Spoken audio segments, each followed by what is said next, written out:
अस्सलामुअलैकुम dear students, आज की क्लास में हम स्टडी करेंगे unit 25 quantum mechanics physics second year. उसके सॉल्व न्यूमेरिकल्स देखेंगे, working examples and self assessment questions.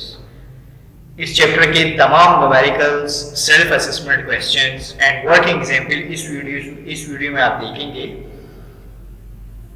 Solve का जो पीडीएफ है वो आप वीडियो के डिस्क्रिप्शन में दिए गए लिंक्स में से डाउनलोड कर सकते हैं। सबसे पहले हम स्टार्ट करेंगे फ्रॉम वर्किंग एग्जाम्पल। तो सबसे पहले सवाल में वर्किंग एग्जाम्पल 1 है, यानी जो बुक में आपके पास है 25.1। तो इस क्वेश्चन को हम सॉल्व करेंगे। तो सबसे पहले आप इसका डेटा देखेंगे।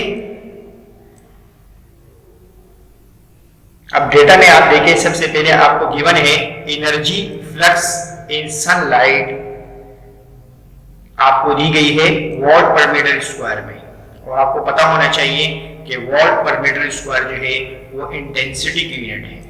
इंटेंसिटी इज इक्वल टू है energy per unit area per unit time.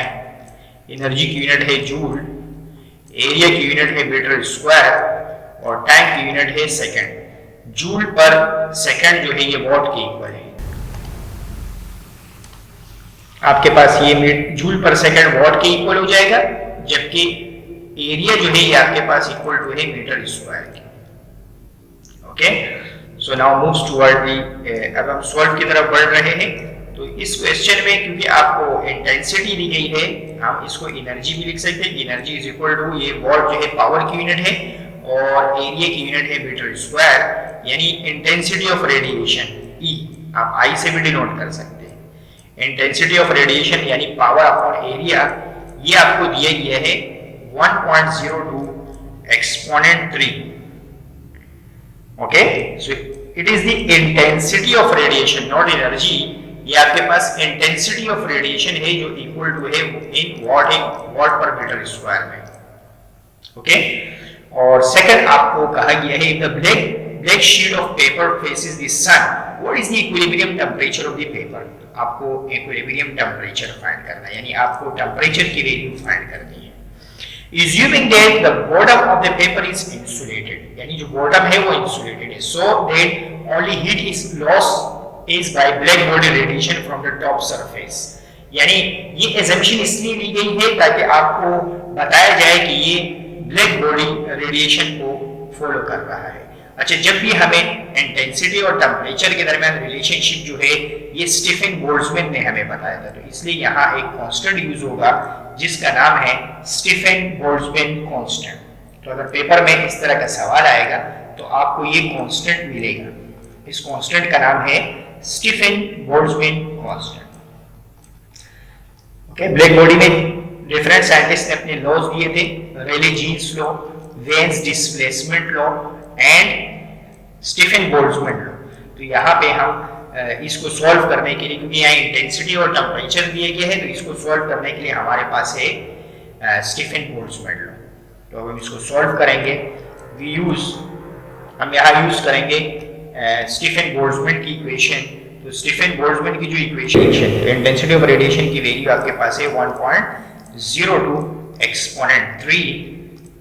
Okay, and sigma की वैल्यू आपके पास है, सिग्मा की वैल्यू आपके पास जो कांस्टेंट है स्टीफन बोल्ट्जमैन कांस्टेंट, उसको आप रखेंगे 5.67 एक्सपोनेंट -8 और t की पावर 4 आ जाएगा। अब आपको टेम्परेचर फाइंड करना है, तो ये वैल्यू मल्टीप्लाई से डिवाइड में आ जाएगी। ओके, तो ये वैल्यू आप मल्टीप्लाई से डिवाइड में लेके आएंगे, तो 10 raised to the power 3 divided by 5.67 exponent -8। तो ये आपके पास इक्वल टू रह जाएगा t की पावर 4 के। ओके ओके, स्क्वायर को खत्म करने के लिए जैसे हम रूट लेते हैं, तो यहां हमारे पास t की पावर 4 है। ओके, इस वैल्यू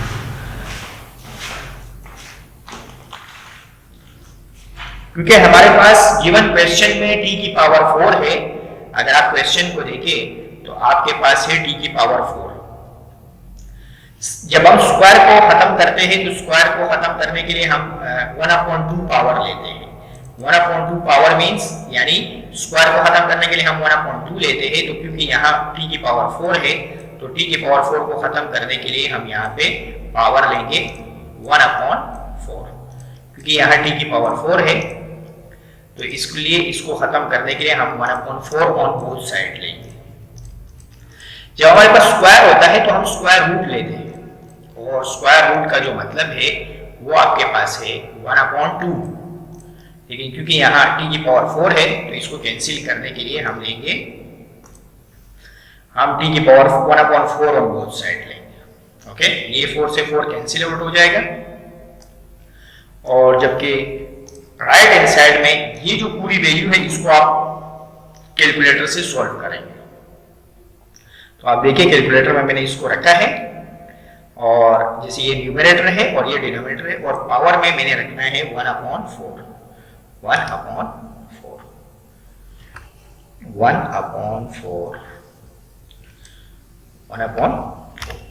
ओके, तो इसको जैसे ही सॉल्व करेंगे आपके पास ये आंसर आ जाएगा 366.23। पे आंसर आपके पास आ जाएगा 366.23, और टेम्परेचर की जो ऐसा यूनिट है वो है केल्विन। तो ये आपके पास बिल्कुल सिमिलर आंसर है, जो नोट्स है उसमें 362 है। ये इसलिए है कि उनके पास जो कैलकुलेटर है वो साइंटिफिकली या तो उन्होंने कांस्टेंट सही से पुट नहीं किए हैं, इसलिए उनके आंसर जो है वो हमारे से मैच नहीं हो रहे, या वो फिर साइंटिफिक कैलकुलेटर नहीं यूज कर रहे। तो इसलिए ये जो आंसर है ये आपके पास करेक्ट आंसर कंसीडर होगा। हाँ, आप इसको डिग्री सेंटीग्रेड में भी शो कर सकते हैं, जैसे ये हमारे पास केल्विन में टेम्परेचर आ गया। अब हम अगर इसको डिग्री सेंटीग्रेड में चेंज करेंगे तो केल्विन में से 273 माइनस करेंगे, तो इस वैल्यू से अगर आप 273 माइनस करेंगे तो टेम्परेचर इन डिग्री सेंटीग्रेड जो है वो आपके पास इक्वल आएगा 90 डिग्री सेंटीग्रेड के। ओके, तो ये आंसर आपके पास बिल्कुल करेक्ट आंसर है फर्स्ट वर्किंग एग्जांपल का। Now moves toward the second working example. ये जो फर्स्ट वर्किंग एग्जांपल था ये ब्लैक बॉडी रेडिएशन से रिलेटेड है। तो सेकंड वर्किंग एग्जांपल जो है ये बहुत ज्यादा सिंपल क्वेश्चन है, तो इसका डेटा बना देते हैं। अब आप देखिए, calculate the energy of photon. Frequency आपको दी गई है, फ्रीक्वेंसी को आप f से भी डिनोट कर सकते हैं और आप न्यू से भी डिनोट कर सकते हैं, मर्जी है आपकी। तो इस पे क्योंकि यहाँ क्वेश्चन में न्यू से डिनोट किया गया है, यानी ये जो लिखा गया है ये h न्यू है। ओके, न्यू का मतलब है फ्रीक्वेंसी और h का मतलब है प्लांक्स कांस्टेंट। तो यहाँ आपको फ्रीक्वेंसी दी गई है, फ्रीक्वेंसी को न्यू से रिप्रेजेंट करें या f से रिप्रेजेंट करें। कुछ लोग इस लोग को इस तरह लिखते हैं E = hf, तो hf मींस फ्रीक्वेंसी। तो आप अगर चाहे तो फ्रीक्वेंसी को f से डिनोट करें, आप चाहे तो न्यू से डिनोट करें nu. Okay, it is a Greek letter और इसका नाम है न्यू। तो आपके पास ये फ्रीक्वेंसी है 3 एक्सपोनेंट 18 हर्ट्ज, और आपको analyse the question, determine the energy of photon given frequency. आपको फ्रीक्वेंसी दी गई है और आपको डिटरमाइन करनी है एनर्जी ऑफ फोटोन, यानी एनर्जी आपको फाइंड करना है। Okay, the frequency standard unit and we know the relationship. ये कौन सा लॉ है? ये आपके पास है प्लांक्स क्वांटम थ्योरी, फ्रीक्वेंसी और एनर्जी के दरमियान रिलेशनशिप। तो आपने इसी लॉ को यूज करना है। बस आपको पता होना चाहिए प्लांक कांस्टेंट जो है वो है 6.63 एक्सपोनेंट -34 जूल/सेकंड। ये प्लांक्स है, तो इसलिए आप प्लांक्स कांस्टेंट को यूज करेंगे, और जब आप इसको सॉल्व करेंगे बिल्कुल सिंपल तरीके से E = h न्यू। तो h की जगह आ जाएगा 6.63 एक्सपोनेंट -34, और न्यू की जगह आ जाएगा आपके पास 3 एक्सपोनेंट 80।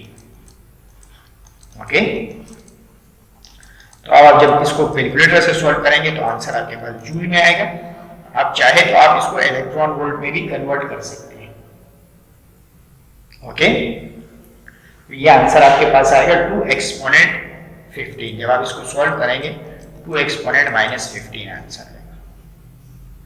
ओके, ये इससे आप देख लिए पावर जो है वो कैलकुलेटर से सॉल्व करेंगे तो आपके पास आंसर आ जाएगा। मैं आपको कैलकुलेटर से सॉल्व करवा देता हूँ। ओके, इस सबको मिटाएं। अब इसको कैलकुलेटर से कैसे सॉल्व करेंगे? सबसे पहले आप प्लांक कांस्टेंट की वैल्यू लिखेंगे। प्लांक कांस्टेंट आपके पास है 6.63 एक्सपोनेंट -34, ये प्लांक कांस्टेंट आ गया। और न्यू की जगह आपके पास आ जाएगा मल्टीप्लाई बाय न्यू। न्यू की जगह आपके पास है 3 एक्सपोनेंट 18।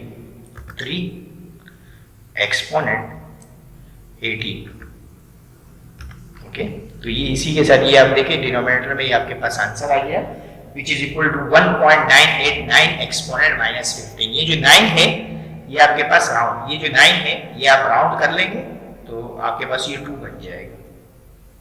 ओके, इस 9 को राउंड करेंगे तो ये 2 एक्सपोनेंट -15 हो जाएगा। तो आपके पास आंसर बिल्कुल सेम है। लेकिन अगर आप चाहते हैं कि आप ये आंसर इलेक्ट्रॉन वोल्ट में दिखाए तो आप इसको फर्दर डिवाइड कर सकते हैं इलेक्ट्रॉन के चार्ज से। इलेक्ट्रॉन का चार्ज है आपके पास 1.6 एक्सपोनेंट -19। इसको इलेक्ट्रॉन के चार्ज से डिवाइड करेंगे तो आपके पास आ जाएगा 12431.25। ये आपके पास इलेक्ट्रॉन वोल्ट में है। वैसे ये आंसर भी सही है, लेकिन अगर आप एनर्जी को इलेक्ट्रॉन वोल्ट में शो कर देते हैं तो ये बहुत ज्यादा अच्छी बात है। ओके, तो इलेक्ट्रॉन वोल्ट में चेंज करने के लिए 1.6 एक्सपोनेंट -19 से डिवाइड करेंगे, इलेक्ट्रॉन के चार्ज से डिवाइड करेंगे, तो ये आंसर है। वैसे ये आंसर भी आपके बुक में दिया हुआ है तो ये भी सही है और ये वाला आंसर भी सही है। Now moves toward the third working example. अब हम थर्ड वर्किंग एग्जांपल की तरफ बढ़ रहे हैं। तो जो थर्ड वर्किंग एग्जांपल है उसमें आपको दिया गया है वर्क फंक्शन ऑफ जिंक। तो आप इसमें डेटा बनाएंगे सबसे पहले और आपको दिया गया है वर्क फंक्शन ऑफ जिंक। तो वर्क फंक्शन की वैल्यू आपको दी गई है 4.24 इलेक्ट्रॉन वोल्ट। आपने अगर मेरे थ्योरी के लेक्चर देखे हो तो उसमें आपके पास मैंने ये सजेशन आपको हमेशा दी है कि जब भी प्लांक कांस्टेंट इस्तेमाल हो किसी भी लॉ में, क्योंकि आपके पास इसमें सारे क्वेश्चंस में प्लांक कांस्टेंट इस्तेमाल होता है, तो इसलिए आप सबसे पहले इस क्वेश्चन में जो इलेक्ट्रॉन वोल्ट है इसको जूल में कन्वर्ट कर लिया करें। उससे ये फायदा होगा कि जब आप प्लांक कांस्टेंट यूज कर रहे हो तो उसमें आपको आंसर ये वाला चाहिए होता है, जूल वाला। तो इसलिए आप इसको इलेक्ट्रॉन वोल्ट में क्वेश्चन में ही डेटा में कन्वर्ट कर लिया। तो देखिए मैं इसको कन्वर्ट कर रहा हूं। 4.24 को मल्टीप्लाई करना है इलेक्ट्रॉन के चार्ज से।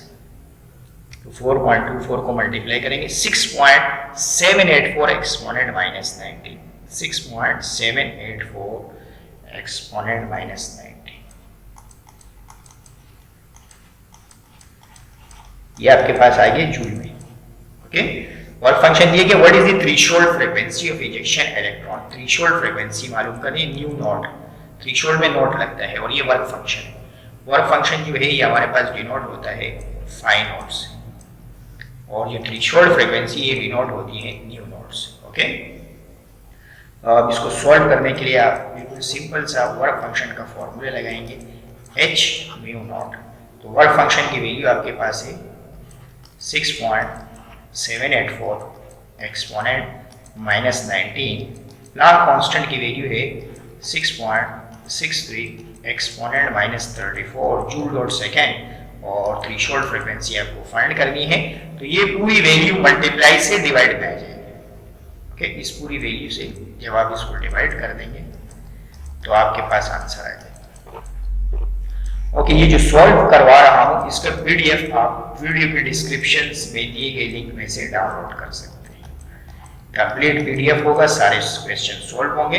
तो थ्रेशोल्ड फ्रीक्वेंसी का जो आंसर आपके पास आएगा वो आएगा, थ्रेशोल्ड फ्रीक्वेंसी का जो आंसर है वो आपके पास डिवाइड करने के बाद, जब आप इसको डिवाइड करेंगे तो आपके पास आंसर आएगा 1.02 एक्सपोनेंट 50 हर्ट्ज। ओके, तो ये थ्रेशोल्ड फ्रीक्वेंसी आ गई है। Now moves toward the fourth working example. अब हम फोर्थ वर्किंग एग्जांपल की तरफ बढ़ेंगे। तो फोर्थ वर्किंग एग्जांपल आप देखिए, इसमें आपको अगर आप देखिए तो स्कैटर, एक्सरे स्कैटर की आपको स्कैटर वगैरह की बात हो रही है, एक्सरे स्कैटर। तो जब एक्सरे स्कैटर वगैरह के बारे में सबसे पहले जो स्टडी किया था उसको हम कहते हैं कॉम्पटॉन्स इफेक्ट। तो तो कॉम्प्टोन्स इफेक्ट का सवाल जो है वो भी अहम होता है पेपर में आने के लिए, और उसके न्यूमेरिकल्स भी बहुत ज़्यादा अहम होते हैं। वैसे 2025-24 के पेपर में कॉम्प्टोन इफेक्ट का सेक्शन सी में सवाल आया था मेडिकल साइंसेस के पेपर में, तो इसलिए उनके लिए न्यूमेरिकल्स बहुत ज़्यादा अहम है, जबकि कंप्यूटर साइंस के लिए आपके पास क्वेश्चन बहुत ज़्यादा अहम है कॉम्प्टोन इफेक्ट का। तो आप दोनों तरह के स्टूडेंट्स जो है वो क्वेश्चंस की भी तैयारी करें और न्यूमेरिकल्स की भी इसकी तैयारी कर लें। मेडिकल के स्टूडेंट के पेपर के लास्ट ईयर में ये क्वेश्चन आ चुका है, लेकिन फिर भी आपके पास इसका न्यूमेरिकल जो है उसको आपने करना है। तो आपको बीम ऑफ एक्सरे की वेवलेंथ दी गई है, यानी आपको लैम्डा दिया गया है 0.014 एंगस्ट्रॉन। एंगस्ट्रॉन को मीटर में चेंज करने के लिए 10 की पावर -10 लगा लेंगे। Okay, incident on a graphite block, एक ग्रेफाइट ब्लॉक है उस पे रेडिएशन मारी जाएगी। अगर मैं यहाँ डायग्राम बनाऊं तो इस तरह की डायग्राम, ये ग्रेफाइट का ब्लॉक है और उस पे रेडिएशन मारी जाएगी। Okay, what is the wavelength of X-ray scatter? X-ray scatter हो गया है, हमें उसकी वेवलेंथ मालूम करनी है। यानी अगर आप देखें तो हमें एक वेवलेंथ दी गई है और हमें दूसरी वेवलेंथ क्या करनी है, मालूम करनी है। तो अगर मैं इसको नाम दे दूं λ1 का, तो मुझे λ2 मालूम करना है। ओके, जबकि एंगल आपको दिए गए 30 डिग्री, स्कैटर जो एंगल है वो आपको मालूम कर दिए गए है 30 डिग्री। तो हम यहाँ कॉम्प्टोन शिफ्ट इन वेवलेंथ का फॉर्मूला लगाएंगे, तो उसका जो फॉर्मूला है कॉम्प्टोन शिफ्ट इन वेवलेंथ का, वो हमारे पास है h/m0c 1 - cos θ। ये हमारे पास फॉर्मूला। ओके, m0 जो है ये हमारे पास रेस्ट मास ऑफ इलेक्ट्रॉन है, c जो है वो हमारे पास स्पीड ऑफ लाइट है, h जो है वो हमारे पास प्लैंक कांस्टेंट है। सारी वैल्यूज सब्स्टिट्यूट करेंगे यहाँ। ओके, डिवाइडेड बाय m0 की जगह है 9.11 एक्सपोनेंट -31 और c की जगह आएगा 3 exponent 8 metre per second speed of light, और 1 - cos थीटा की जगह आपके पास आएगा 30 डिग्री। ओके, तो इस पूरे को जब आप कैलकुलेटर में पुट करेंगे तो आपके पास डेल लैम्डा आ जाएगा। हमें डेल लैम्डा चाहिए λ2 फाइंड करने के लिए। ओके, तो जब आप इसको सॉल्व करेंगे with the help of calculator, तो आपके पास डेल लैम्डा का जो आंसर है वो आपके पास आएगा 0.003 एंगस्ट्रॉम। ओके, तो अब आप यहां से लैम्डा फाइंड कर सकते हैं। तो del lambda is equal to होगा, डेल लैम्डा आपके पास होगा λ2 - λ1। ये फॉर्मूला हो जाएगा। ये माइनस का λ1 है, इधर आके क्या हो जाएगा, प्लस में हो जाएगा, इक्वल टू रह जाएगा λ2। तो हम यहाँ से λ2 फाइंड कर सकते हैं। डेल लैम्डा की वैल्यू में λ1 प्लस करना है। डेल लैम्डा हमारे पास आया था 0.003, जबकि इसमें प्लस करेंगे λ1 की वैल्यू है 0.01। 0.01 में प्लस करेंगे 0.003, तो आपके पास आंसर आ जाएगा 0.013 एंगस्ट्रॉम। यानी जब आप एंगस्ट्रॉम में भी करें या आप मीटर में करें, आंसर आपके पास सेम आएगा। ओके, क्योंकि यहाँ हमें गिवन वेवलेंथ एंगस्ट्रॉम में थी। अगर आप क्वेश्चन में देखें तो हमें गिवन वेवलेंथ जो है वो एंगस्ट्रॉम में है, तो इसलिए आंसर भी हमने एंगस्ट्रॉम में निकाला। तो इससे हमें पता चला कि देखिए लैम्डा में चेंज आ रहा है, तो it means there is a scattering, यानी एंगल स्कैटर हो रहा है।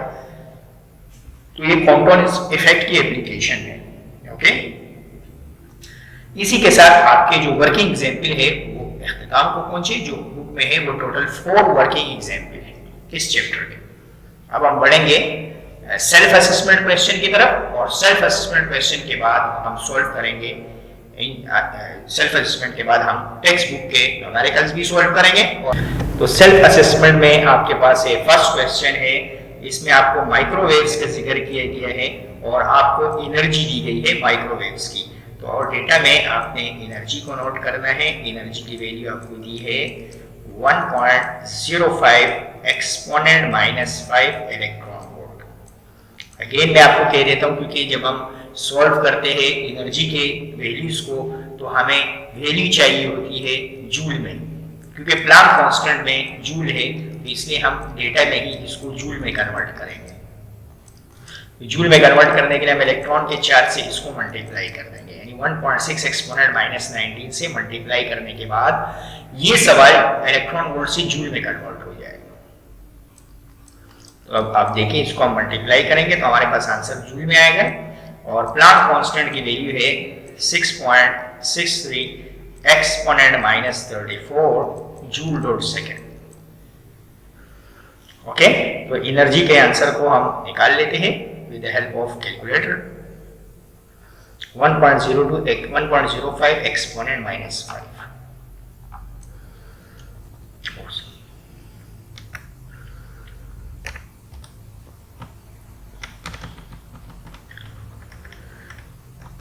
1.05 एक्सपोनेंट -5,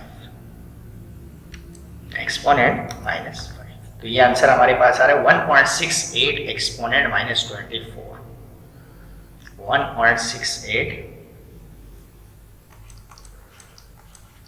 एक्सपोनेंट -24 जूल। ओके, तो अब फर्स्ट पार्ट में ए पार्ट में हमें फ्रीक्वेंसी फाइंड करनी है, फ्रीक्वेंसी को हम न्यू से डिनोट कर रहे हैं, और बी पार्ट में हमें फाइंड करना है वेवलेंथ यानी लैम्डा फाइंड करना है। जब भी एनर्जी और फ्रीक्वेंसी के दरमियान रिलेशनशिप की बात आती है तो हमारे जहन में प्लांक्स क्वांटम थ्योरी आती है। तो प्लांक्स क्वांटम थ्योरी कहता है E = h म्यू, और हमें म्यू चाहिए तो E की जगह हम ये वैल्यू पुट कर देंगे 1.68 एक्सपोनेंट -24, और प्लांक कांस्टेंट की जगह हम पुट कर देंगे 6.63 एक्सपोनेंट -34 म्यू। ये प्लांक कांस्टेंट यहां मल्टीप्लाई से डिवाइड में आ जाएगा। ओके, प्लांक कांस्टेंट की वैल्यू मल्टीप्लाई से डिवाइड में आ जाएगी, तो आपके पास फ्रीक्वेंसी है, फ्रीक्वेंसी इज इक्वल टू है 1.68 एक्सपोनेंट -24, जबकि ये वैल्यू मल्टीप्लाई से डिवाइड में आ जाएगी। आफ्टर डिवीजन, डिवाइड करने के बाद आपके पास आंसर आएगा 1.68 एक्सपोनेंट -24 को प्लांक कांस्टेंट से डिवाइड करना है। तो ये जो आंसर है 1.68 एक्सपोनेंट -24, 1.68 एक्सपोनेंट -24 को प्लांक कांस्टेंट से डिवाइड करना है। प्लांक कांस्टेंट में एक्सपोनेंट में आपके पास होता है -34 और 6.67 होता है। डिवाइड करेंगे 6.63 एक्सपोनेंट -34, आपके पास आंसर आएगा। बहुत ज्यादा लेंथी आंसर है, तो इसको आप एक्सपोनेंट में चेंज करेंगे तो आप 3 मरतबा पॉइंट आ गया है, 6 हो गए, 9 हो गए, 2.533 एक्सपोनेंट 9, 2.533 एक्सपोनेंट 9। तो आपके पास आंसर आएगा 2.533 एक्सपोनेंट 9 हर्ट्ज। तो ये आपके पास आ जाएगी फ्रीक्वेंसी। अब हम वेवलेंथ फाइंड कर सकते हैं। म्यू बराबर होता है c अपॉन लैम्डा के, यानी लैम्डा इज इक्वल टू हो गया हमारे पास c अपॉन म्यू के। c की वैल्यू है speed of light which is 3 exponent 8, और म्यू आपने निकाल लिया है 2.533 एक्सपोनेंट 9। ओके, तो अब इन दोनों वैल्यूज को डिवाइड करने के बाद हमारे पास बी पार्ट का आंसर आ जाएगा, नहीं लैम्डा। ये बी पार्ट है और ये आपने ए पार्ट सो। लैम्डा की यूनिट आपके पास है मीटर। अब आपने इन दोनों वैल्यूज को डिवाइड करके यहाँ नोट कर लेना है। साइड जो हमारे पास है बोले 3 exponent 8 divided by 2.533 exponent 9, 2.533 exponent 9। तो आपके पास ये आंसर आएगा 0.1184, 0.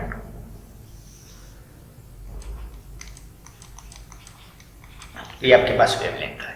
ओके, इसी के साथ आपका ये सवाल इख्तिताम को पहुंचा, फर्स्ट सेल्फ असेसमेंट क्वेश्चन।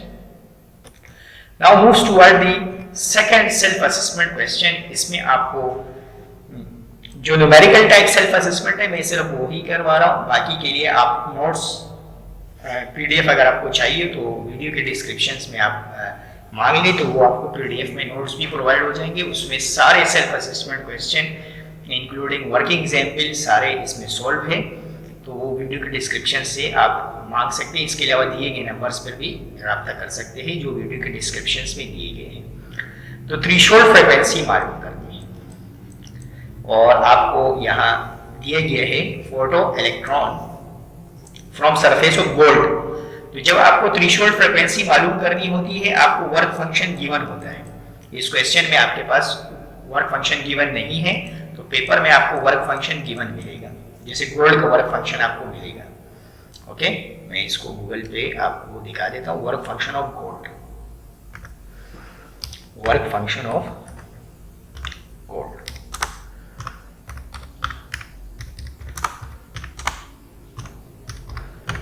तो आप वर्क फंक्शन ऑफ गोल्ड आप इधर सर्च करेंगे तो आपके पास आ जाएगा 4.83 से 5.45 तक होता है। ओके, तो आपके पास क्या है, आप इसमें से कोई सी भी वैल्यू ले लें, मिनिमम वैल्यू ले लें 4.83। तो मैं 4.83, वैसे मैंने एक अप्रोक्सीमेट वैल्यू इसकी देखी थी, तो अप्रोक्सीमेट वैल्यू जो है वो वर्क फंक्शन की है 5.30 इलेक्ट्रॉन वोल्ट। तो वर्क फंक्शन की वैल्यू है 5.30 इलेक्ट्रॉन। वैसे आपको पेपर में मिलेगा, आपको जो भी वैल्यू दे दे आपने इसके लिए सॉल्व करना है। तो सबसे पहले आपने वही काम करना है, इलेक्ट्रॉन वोल्ट से जूल में जाना है। इलेक्ट्रॉन वोल्ट से जूल में जाने के लिए इलेक्ट्रॉन के चार्ज से आप मल्टीप्लाई करेंगे तो ये जूल में आ जाएगा। ओके, अब आप इसको सॉल्व करने के लिए आप फॉर्मूले लगाएंगे वर्क फंक्शन का, h म्यू नॉट, और यहाँ से आप म्यू नॉट को फाइंड करेंगे। Mu nought is equal to हो जाएगा work function divided by h। तो ये वर्क फंक्शन आएगा, उसको प्लांक कांस्टेंट से डिवाइड कर देंगे। ओके, प्लांक कांस्टेंट की वैल्यू 6.63 एक्सपोनेंट, और जो वर्क फंक्शन आपके पास आएगा 5.30 को इलेक्ट्रॉन के चार्ज से मल्टीप्लाई कर देंगे। 5.30 को इलेक्ट्रॉन के चार्ज से मल्टीप्लाई, तो आपके पास ये 5.30 multiply with electronic charge. Electron का चार्ज आपके पास है 1.6 exponent -90।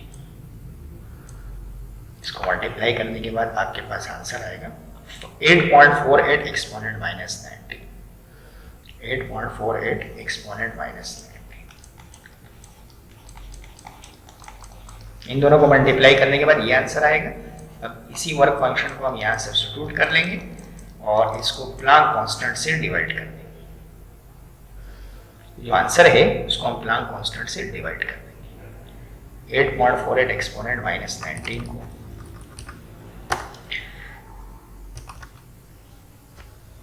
8.48 exponent -19 exponent -19 divided by Planck constant. Planck constant की वैल्यू 6.63 एक्सपोनेंट -34। ओके, तो ये आपके पास एक बहुत बड़ी वैल्यू आ जाएगी। आप इसको एक्सपोनेंट में लिख लीजिए 3, 6, 9, 12, 15। 1.279 एक्सपोनेंट 15।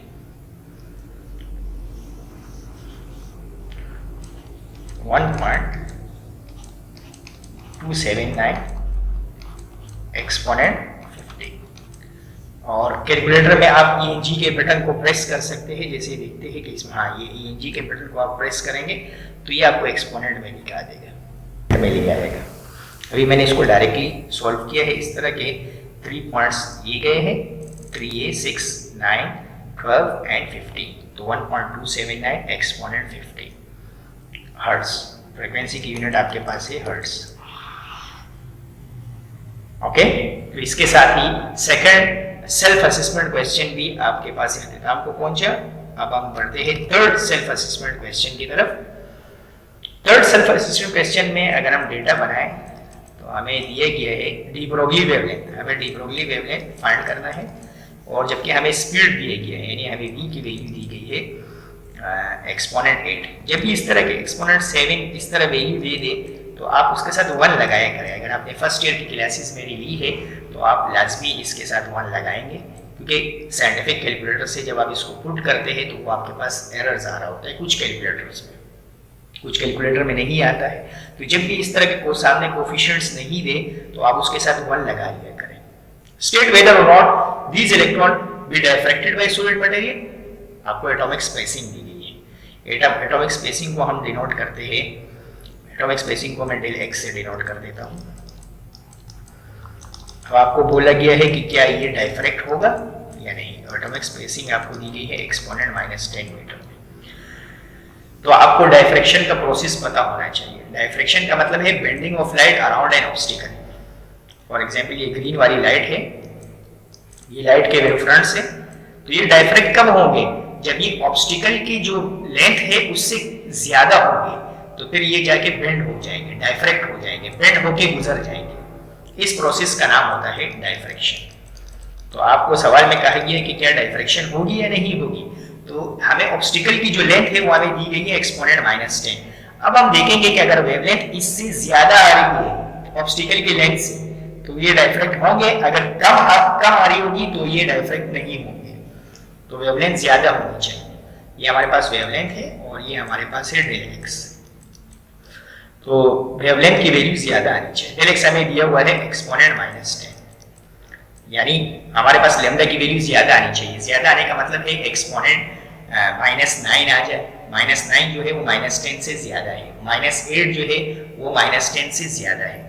तो अगर -10 एक्सपोनेंट -10 से स्मॉल आनी चाहिए। ओके, एक्सपोनेंट -10 जो है वो आपके पास क्या होना चाहिए? ये वैल्यू आपके पास छोटी होनी चाहिए। तो lambda is greater than exponent -10 होगा तो डायफ्रैक्शन जो है वो ऑब्जर्व होगा, ऑब्जर्व अदरवाइज नॉट।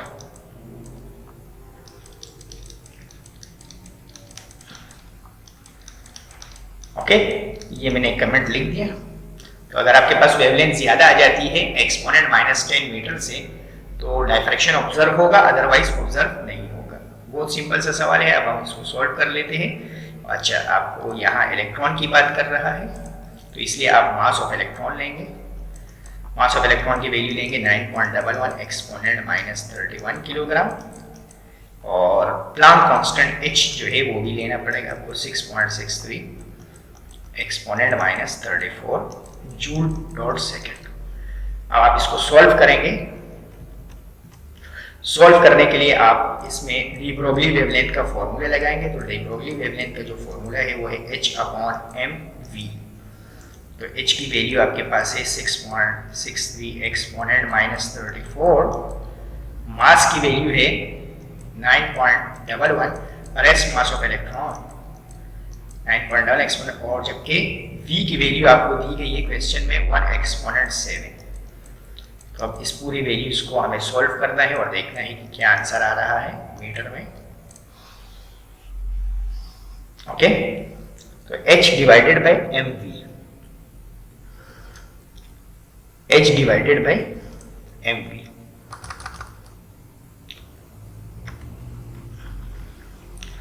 H को डिवाइड करेंगे, ब्रैकेट में लिखेंगे न्यूमरेटर को, जो डिनोमिनेटर है उसको अलग ब्रैकेट में लिखेंगे। तो सबसे पहले हमें मास ऑफ इलेक्ट्रॉन दिया है 9.11 एक्सपोनेंट -31, और मल्टीप्लाई बाय स्पीड जो हमें दी हुई वो है 1 एक्सपोनेंट 7, 1 एक्सपोनेंट 7। तो इस वैल्यूज को साथ सॉल्व करेंगे तो हमारे पास आंसर आएगा 7.277 एक्सपोनेंट -11, 7.277 एक्सपोनेंट -11।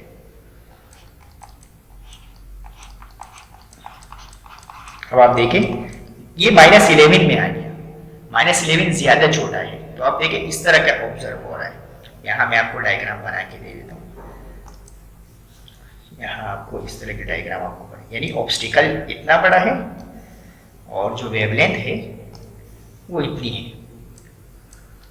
ओके, जो वेवफ्रंट है वो इतने, तो ये इसमें से सीधे सीधे गुजर जाएंगे, यानी डायफ्रैक्शन ऑब्जर्व नहीं होगी।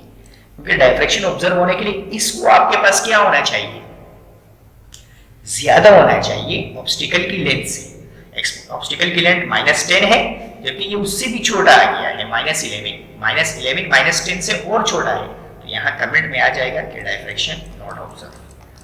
क्वेश्चन में क्या है ना, स्टेट वेदर और not these electron be diffracted by solid material. तो डायफ्रैक्शन जो है नॉट ऑब्जर्व, यानी डायफ्रैक्शन नहीं होगी, डायफ्रैक्शन नॉट ऑब्जर्व। ओके, तो इसी के साथ आपके पास ये सवाल जो है वो इख्तिताम को पहुंचे। यहाँ डायफ्रैक्शन नहीं हुई क्योंकि जो वेवलेंथ है वो ज्यादा स्मॉल आई है बनिस्बत एटॉमिक स्पेसिंग के। ओके, तो इसका मतलब है जो इलेक्ट्रॉन की आपने देखे फर्स्ट ईयर में पढ़ा था डायफ्रैक्शन ग्रेटिंग। डायफ्रैक्शन ग्रेटिंग से हम हर तरह की लाइट को डायफ्रैक्ट कर लेते हैं। फिर आपने पढ़ा एक्सरे की डायफ्रैक्शन। आपने देखा कि एक्सरे की वेवलेंथ तो बहुत ज्यादा स्मॉल है, तो वो डायफ्रैक्शन ग्रेटिंग से डायफ्रैक्ट नहीं हो रहा है, तो आपने उसके लिए ब्रेग्स लॉ यूज किया। अगर आपने फर्स्ट ईयर पढ़ा है तो आपने ब्रेग्स लॉ भी पढ़ा होगा। तो फिर आपने अब देखिए यहाँ इलेक्ट्रॉन की बात आ रही है, तो इलेक्ट्रॉन जो है वो क्रिस्टल से भी डायफ्रैक्ट नहीं हो सकता, तो इसके लिए हम दूसरे तरीके से इसको हम डायफ्रैक्ट करेंगे। ओके, तो इसके पास आपके पास एक एक्सपेरिमेंट इसका है, डिवीजन एंड जर्मर एक्सपेरिमेंट, उसकी तरफ आप जाते हैं, फिर आपको समझ में आता है। अब आते हैं बेटा टेक्स्ट बुक के न्यूमेरिकल्स की तरफ। तो वर्क एग्जाम्पल भी हमारे अख्तिताम को पहुंचे और सेल्फ असेसमेंट क्वेश्चन भी हमने पढ़ लिए। अब हम टेक्स्ट बुक के न्यूमेरिकल्स की तरफ आते हैं। तो इस क्वेश्चन का देखिए, सबसे पहले मैं डेटा बना रहा हूं। The sun surface transmitted temperature आपको दिया गया है, temperature 5700 kelvin. Okay, how much power is radiated by the sun. आपको मालूम करना है कि कितना पावर रेडिएट कर रहा होगा सन। ओके, तो रेडिएशन पावर हमें फाइंड करना है। तो रेडिएशन पावर जो है उसको इंटेंसिटी कौन कहते हैं, पावर अपॉन एरिया को बोलते हैं, इसको हम बोलते हैं रेडिएशन पावर। ओके, तो रेडिएशन पावर फाइंड करना है। Okay, first part. अब सेकंड पार्ट में आते हैं।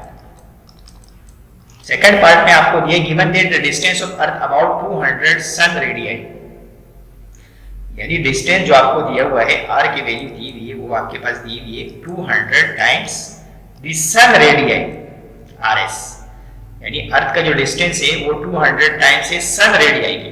What is the maximum power possible from 1 square kilometre solar energy installation.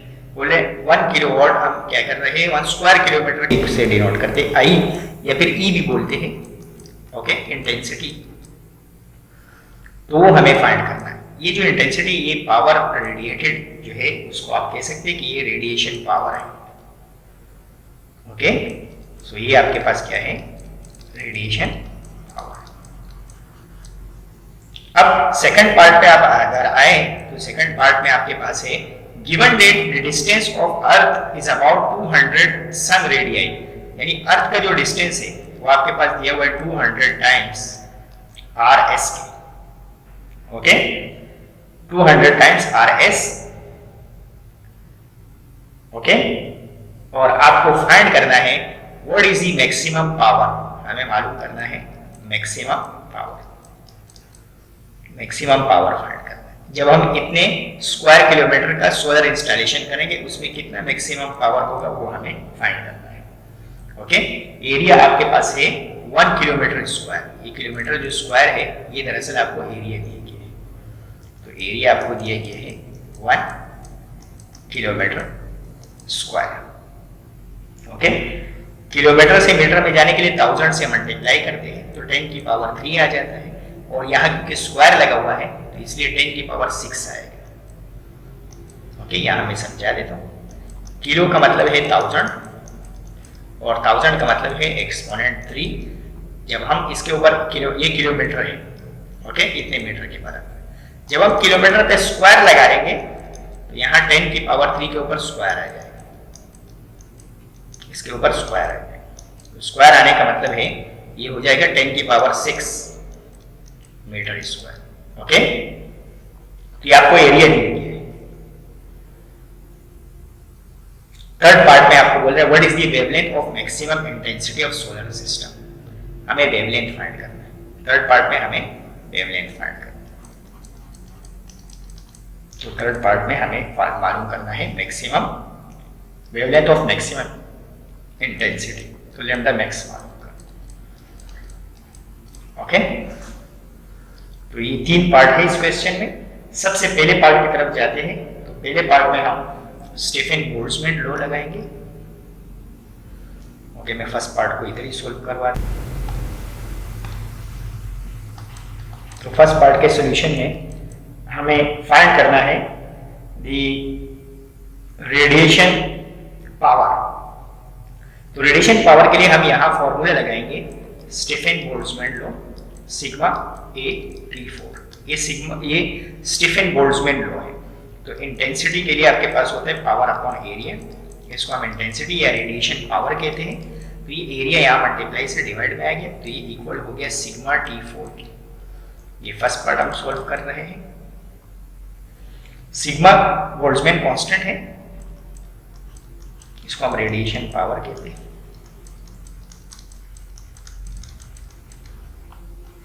और सिग्मा आपके पास है बोल्ट्जमैन कांस्टेंट। सिग्मा की वैल्यू आपको पेपर में गिवन होगी, तो सिग्मा की value 5.67 exponent -8। Last working example में हमने इसको यूज किया था, वर्किंग एग्जाम्पल नंबर 1 में। और टेम्परेचर आपको दिया हुआ है 5700 केल्विन, तो उसकी पावर ले लेंगे 4। जब आप इसको सॉल्व करेंगे with the help of calculator, इस पूरे को कैलकुलेटर से सॉल्व करेंगे तो आपके पास 0.67 एक्सपोनेंट 8 एक्सपोनेंट -8 मल्टीप्लाई करेंगे, यहाँ मैं ब्रैकेट लगा देता हूँ और फिर ब्रैकेट में, क्योंकि यहाँ सेलेक्ट नहीं हो रहा है, तो t की पावर 4। ओके, अब यहाँ है और यहाँ आपने पावर रखनी है 5700 ब्रैकेट क्लोज, और पावर आपके पास हो जाएगी 4। ओके, इसके साथ दरमियान में हम मल्टीप्लाई का साइन लगा देंगे। ओके, तो आपके पास आंसर आएगा 5.98। ओके, अगर आप इसको 3 डेसिमल तक यहाँ आ गया 3 डेसिमल और एक मतलब और, यानी 10 की पावर 7, 5.98 10 की पावर 7, तो आपके पास हो गया।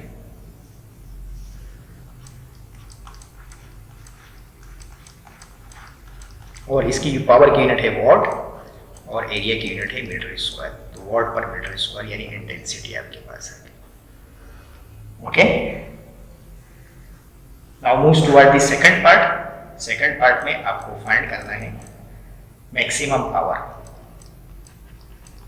मैक्सिमम पावर फाइंड करना है अपॉन ए, आपके पास इसके इक्वल आ गया फर्स्ट पार्ट में। ओके, यहां से आप पावर फाइंड करें पहले। ये एरिया डिवाइड है, इधर आके क्या हो जाएगा, लेफ्ट राइट हैंड साइड में आके मल्टीप्लाई हो जाएगा। तो सबसे पहले आप P निकालेंगे, P is equal to 5.98 multiply by area.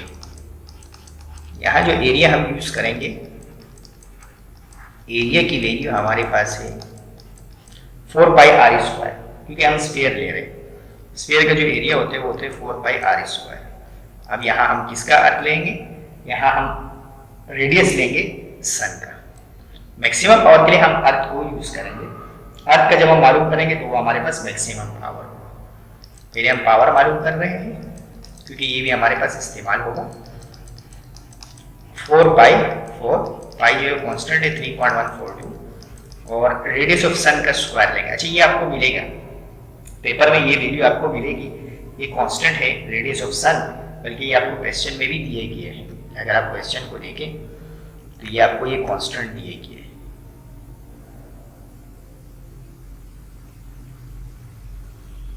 Okay, ये कांस्टेंट था, सॉरी ये आंसर दिए गए हैं। ये आपके पास फर्स्ट पार्ट का आंसर है। अब ये सेकंड पार्ट का ये आंसर आना चाहिए। तो जब आप इसको मल्टीप्लाई करेंगे, ओके, रेडियस ऑफ सन की जो कांस्टेंट वैल्यू है ये आपको पेपर में मिलेगी। तो क्या वैल्यू है 6.96 एक्सपोनेंट 6, ये आपको पेपर में मिलेगी, ये कांस्टेंट है। तो इसको मल्टीप्लाई करने के बाद, आप सब वैल्यूज को मल्टीप्लाई करने के बाद पावर का जो आंसर आएगा वो आपके पास आएगा 3.6 एक्सपोनेंट 26 वॉट के। तो ये आपके पास पावर आ गया। अब हमें क्वेश्चन में मैक्सिमम पावर फाइंड करना है। हमें मैक्सिमम पावर, देखिए अब क्वेश्चन के ऊपर आते हैं। हमें मैक्सिमम पावर मालूम करना है 1 किलोमीटर स्क्वायर सोलर इंस्टॉलेशन का, और हमें रेडियस दिया हुआ है सन के मुकाबले में। हमने तो ये जो पावर फाइंड किया, ये हमारे पास वो पावर नहीं है जो हमें चाहिए। जो हमें पावर चाहिए वो 1 स्क्वायर किलोमीटर का जो सोलर इंस्टॉलेशन है उसकी पावर चाहिए। उसकी पावर के लिए हम मालूम करेंगे, यानी उसकी इंटेंसिटी या पावर हम मालूम करेंगे P डिवाइडेड बाई ए। यहाँ जो एरिया यूज करेंगे, यहाँ हम ए प्राइम इसलिए बोल रहे हैं कि यहाँ हम वो एरिया नहीं यूज करेंगे, हमें ये वाला एरिया हम यूज करेंगे, ये जो 1 स्क्वायर किलोमीटर है ये एरिया यूज करेंगे। तो जो पावर है उसका आंसर हमारे पास आया था इससे पहले पार्ट में 3.6 एक्सपोनेंट 26 डिवाइडेड बाई, यहाँ जो हम एरिया यूज करेंगे ये हम यूज करेंगे 4 बाई आर स्क्वायर। यहाँ हम अर्थ की बात करेंगे यानी हमें ये रेडियस चाहिए होगा, तो आर एस की वैल्यू से हम इसको मल्टीप्लाई करते हैं। आर एस की वैल्यू जो हमारे पास है वो एक कांस्टेंट है, तो पेपर में आपको मिलेगा 6.96 एक्सपोनेंट 8। इससे जब आप मल्टीप्लाई करेंगे, ये रेडियस ऑफ सन की वैल्यू है, तो आपके पास आंसर आएगा 1.39 एक्सपोनेंट 11। तो दरअसल आप ये वैल्यू ऑफ आर यूज करेंगे, तो यहाँ जो आर है वो ये वाले यूज करेंगे आप, और कि एरिया आप ये वाले यूज करेंगे। ओके, तो अब आप देखिए, पहले इंटेंसिटी आप फाइंड करें।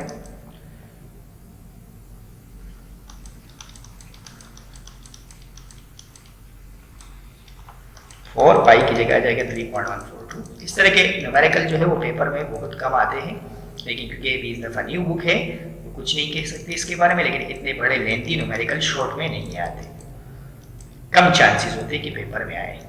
ओके, इसलिए आपने बिल्कुल नहीं घबराना इस तरह के न्यूमेरिकल से, ये इसके पेपर में चांसेस बहुत कम होते हैं, क्योंकि कोर्स आउटलाइन में शामिल है तो इसलिए हमें पढ़ना है। इंटेंसिटी की value I 1475 what per metre square. अब हमें इसको इंस्टॉलेशन हमें देखना है कि मैक्सिमम पावर क्या पॉसिबल होगी इन इंस्टॉलेशन। तो आपके पास अगेन कि आई जो है वो P/A के बराबर है, तो मैक्सिमम पावर जो है वो बराबर होगा I मल्टीप्लाई बाई A। तो I जो है वो इंटेंसिटी ऑफ अर्थ है, और एरिया जो है वो एरिया ऑफ इंस्टॉलेशन है जो हमें दिया हुआ है 1 किलोमीटर का। तो इंटेंसिटी ऑफ अर्थ जो है उसको यूज करेंगे, और जो A है उसकी जगह हम एरिया ऑफ इंस्टॉलेशन यूज करेंगे। तो इंटेंसिटी की जगह हमारे पास ये जो ऊपर वाली इंटेंसिटी थी जो हमने फाइंड की 1475, इसको मल्टीप्लाई करेंगे जो एरिया ऑफ इंस्टॉलेशन है, एरिया ऑफ इंस्टॉलेशन है 1 एक्सपोनेंट 6, तो ये आपके पास आ जाएगा मैक्सिमम पावर। ओके, तो ये आपके पास आएगा इक्वल के 1.475 एक्सपोनेंट 9, और पावर की यूनिट है वॉट, ये मैक्सिमम पावर आएगी। Okay, now move toward the third part. अब हम इस काबिल हो गए कि हम तीसरे पार्ट को सॉल्व कर सकते हैं। तीसरे पार्ट में हमें maximum wavelength of maximum radiation find करना है, तो यहाँ हम यूज करेंगे वेन्स डिस्प्लेसमेंट लॉ।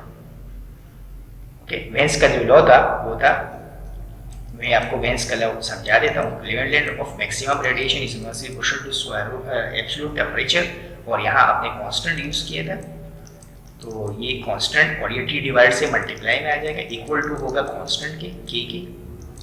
ये जो K कांस्टेंट है ये आपको पता होना चाहिए, जो वेन्स डिस्प्लेसमेंट में कांस्टेंट था ये आपको, ये भी आपको पेपर में मिलेगा जो वेन्स का कांस्टेंट है, लेकिन अगर आपको लॉ पूरा याद है तो फिर आपको ये याद रखना होगा कि वेन्स का जो कांस्टेंट है वो था 10⁻⁻3। ओके, मीटर केल्विन, लैम्डा की यूनिट मीटर है और T की यूनिट केल्विन है, तो मीटर केल्विन। अब यहाँ से हम लैम्डा मैक्स फाइंड कर सकते हैं। Lambda max is equal to 2.897 exponent -3, और ये जो T है ये मल्टीप्लाई से डिवाइड में आ जाएगा। तो T की वैल्यू आपको दी गई थी 5700 केल्विन, तो डिवाइड करने के बाद आपके पास मैक्सिमम वेवलेंथ आ जाएगी, which is equal to 5.1 exponent -7 metre. Okay, तो इसी के साथ ये सवाल हमारा इख्तिताम को पहुंचे। ओके, थर्ड पार्ट का अगर आप देखें तो थर्ड पार्ट का आंसर आपके पास यही दिया हुआ है क्वेश्चन में, 5.1 एक्सपोनेंट -7 जो हमारा आंसर है। Now moves toward the second text book numerical. Second text book numerical में the temperature of your skin is approximately 32 degree centigrade. इसका डेटा अगर मैं बनाऊं तो इसमें आपको टेम्परेचर ऑफ स्किन दिया हुआ है 32 डिग्री सेंटीग्रेड। इसको सबसे पहले केल्विन में चेंज करेंगे, ओके, तो केल्विन में चेंज होने के बाद ये आपके पास आंसर आएगा 305 केल्विन। और आपको फाइंड करना है what is the wavelength off peak occur. Peak जो है वो दरअसल मैक्सिमम को कहते हैं। ब्लैक बॉडी में आपने ग्राफ देखा होगा, इस वैल्यू को हम लैम्डा मैक्स कहते हैं। तो हमें पीक वैल्यू मालूम करनी है, यानी हमें लैम्डा मैक्स फाइंड करना है। अगेन हम वेन्स डिस्प्लेसमेंट लॉ यूज करेंगे। तो जो वेन्स डिस्प्लेसमेंट लॉ था, अगेन मैं आपको समझा देता हूँ कि वेवलेंथ ऑफ मैक्सिमम रेडिएशन जो है वो इनवर्सली प्रोपोर्शनल टेम्परेचर के साथ, और यहाँ हम कांस्टेंट यूज करते हैं और ये टेम्परेचर डिवाइड से मल्टीप्लाई में आ जाता है। और यहाँ जो कांस्टेंट है वो हमारे पास होता है के, और जो कांस्टेंट है उसकी जो वैल्यू है वो हमारे पास है, इससे पिछले क्वेश्चन में हमने इस्तेमाल की। तो कांस्टेंट की जो वैल्यू है वो हमारे पास है 2.897 एक्सपोनेंट -3 मिली केल्विन। इसकी मिली केल्विन सॉरी मीटर केल्विन, इसकी वेवलेंथ की यूनिट मीटर है और टेम्परेचर की यूनिट केल्विन है। तो मीटर केल्विन, यहाँ से हम लैम्डा मैक्स फाइंड कर सकते हैं। तो lambda max is equal to हो जाएगा 2.897 exponent -3 divided by T. T आपके पास है 305 डिवाइडेड बाई टी, और टी आपको दिया गया है। तो आपके पास लैम्डा मैक्स का जो आंसर है, टी आपको दिया गया है 2.897 एक्सपोनेंट -3, जबकि टी आपको दिया गया है 305। इसको डिवाइड करने के बाद आपके पास लैम्डा मैक्स का आंसर आ जाएगा। तो लैम्डा मैक्स का आंसर आया है 9.5 एक्सपोनेंट -6 मीटर। अच्छा, बुक का जो आंसर है वो आपके पास रॉन्ग है। इस क्वेश्चन में जो आपके पास टेक्स्ट बुक का आंसर है ये रॉन्ग है। ओके, और ये जो आंसर है ये करेक्ट है। Okay, now moves toward the third text book numerical. Third text book numerical में आपको एफएम रेडियो ट्रांसमीटर का पावर दिया गया है। इसके डेटा बनाते हैं हम।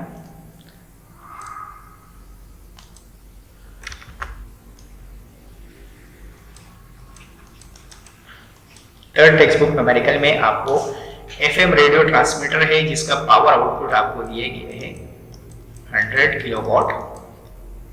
ओके, सबसे पहले किलो को हटाएंगे, इसकी जगह आप लिख लेंगे एक्सपोनेंट 3 वाट। और आपके पास जो है एन ऑपरेटेड फ्रीक्वेंसी आपको दी गई है 94 मेगाहर्ट्ज। मेगा आपको पता है 10 की पावर 6 को बोलते हैं, और हर्ट्ज अपनी जगह पे आ जाए। ओके, ये आपको फ्रीक्वेंसी दी गई है। हाउ मेनी फोटोन पर second does the transmitter emits. हमें नंबर ऑफ फोटॉन्स बताने हैं पर how many photons per second, तो हमें मालूम करने हैं number of photons per second, यानी नंबर ऑफ फोटोन को हम n कह देते हैं और सेकंड को टाइम को t बोलते हैं। तो हमें n/t फाइंड करना है, यानी number of photons per second find करना है। ओके, पावर का जो फॉर्मूला है the rate of doing work या एनर्जी पर यूनिट टाइम को बोलते हैं पावर। एनर्जी अपॉन टाइम को हम कहते हैं पावर। ओके, और एनर्जी आपको पता है h म्यू के बराबर है।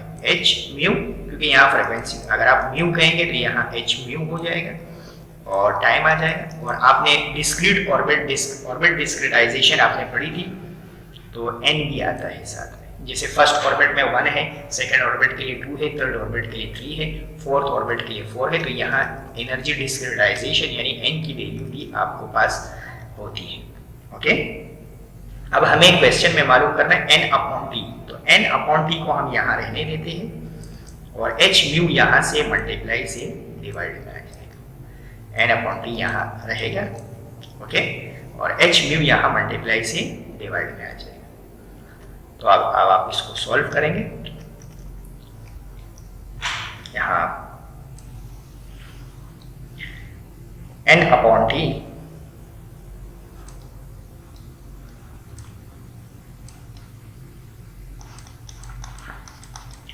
P P upon H mu. तो P पावर है जो हमें दिए गए हैं 100 एक्सपोनेंट 3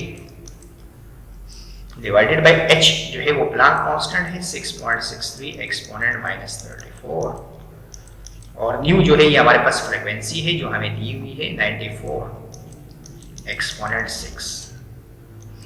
अब इस पूरी वैल्यू को जब हम कैलकुलेटर में पुट करेंगे तो हमारे पास आंसर आएगा 1.6 एक्सपोनेंट 30 फोटोन पर सेकंड।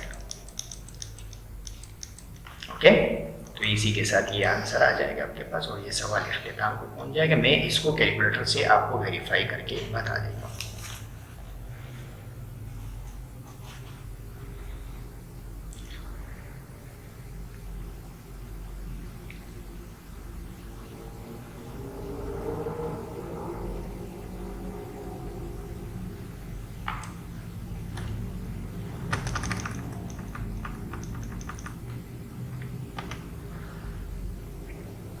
आपने इसको सबसे पहले पावर की वैल्यू लिखनी है, तो पावर की वैल्यू आपके पास है 100 एक्सपोनेंट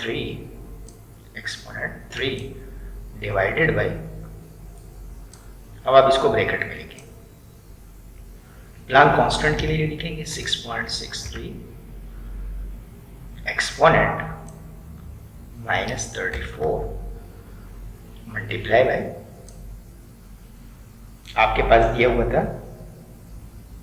फ्रीक्वेंसी, तो फ्रीक्वेंसी 94 मेगाहर्ट्ज दी हुई थी, यानी 94 और मेगा का मतलब है एक्सपोनेंट 6। जब आप इसको सॉल्व करेंगे तो आपके पास आंसर है 1.604 एक्सपोनेंट 30। आपके पास आंसर है 1.604 एक्सपोनेंट 30, यानी इतने फोटॉन्स वो इमिट करेगा पर सेकंड। ओके, इसी के साथ ये सवाल इख्तिताम को पहुंचा। अगले सवाल की तरफ बढ़ते हैं। Question number 4 is very interesting question. अब क्वेश्चन नंबर 4 और 5 या तो फोटो इलेक्ट्रिक इफेक्ट का सवाल आता है पेपर में या तो उसके न्यूमेरिकल्स आते हैं। फोटो इलेक्ट्रिक इफेक्ट जो है ये एक इंपॉर्टेंट क्वेश्चन है पेपर के एग्जामिनेशन पॉइंट ऑफ व्यू के हिसाब से। तो या तो फोटो इलेक्ट्रिक इफेक्ट का सवाल पेपर में आ जाता है या तो न्यूमेरिकल्स आ जाते हैं, तो आप इसलिए दोनों कीजिएगा। फोटो इलेक्ट्रिक इफेक्ट में से कुछ भी मत छोड़िएगा क्योंकि ये पेपर में बहुत ज्यादा अहम होता है। तो ये जो क्वेश्चन है ये फोटो इलेक्ट्रिक इफेक्ट का, सबसे पहले हमें काइनेटिक एनर्जी दी हुई, तो काइनेटिक एनर्जी आपको दी हुई है 1.0 इलेक्ट्रॉन वोल्ट यानी 1 इलेक्ट्रॉन वोल्ट। आप चाहे तो आप इसको जूल में भी कन्वर्ट कर सकते हैं। आगे सवाल, second light source with half the wavelength of the first, यानी जो सेकंड सोर्स है इसकी वेवलेंथ पिछले वाले सोर्स के हाफ है और वो मैक्सिमम काइनेटिक एनर्जी उसकी कितनी है 4 इलेक्ट्रॉन वोल्ट है। पहले वाले बल्ब की काइनेटिक एनर्जी को मैंने K डॉट E का नाम दिया, जबकि दूसरे वाले काइनेटिक एनर्जी को Ke डैश का नाम दिया क्योंकि दो बल्ब आपको दिए हुए हैं इलेक्ट्रॉन वोल्ट में। ओके, और ये आपको कंडीशन दी कि जो सेकंड वाला बल्ब है वो उसकी जो वेवलेंथ है वो फर्स्ट वाली वेवलेंथ के हाफ है। सेकंड वाली वेवलेंथ जो है वो फर्स्ट की वेवलेंथ के क्या है हाफ है। फर्स्ट की वेवलेंथ अगर लैम्डा है तो सेकंड वाले की वेवलेंथ लैम्डा डैश है जो फर्स्ट वाले के हाफ है।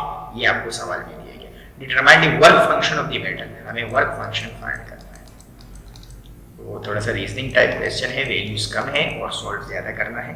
तो हमें आइंस्टाइन की इक्वेशन पता होनी चाहिए कि टोटल एनर्जी जो है वो बराबर होती है वर्क फंक्शन के plus kinetic energy of photo electron, maximum kinetic energy of photo electron, K dot function plus kinetic energy of photo electron. Okay,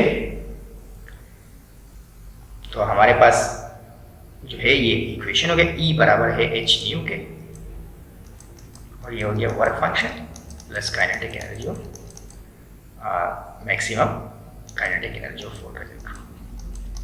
ये हमारे पास इक्वेशन 1 हो गई। First for first bulb, for first light, L E light के, okay, L E light के लिए हमारे पास ये हो गई। अब हम सेकंड लाइट के लिए बात करेंगे।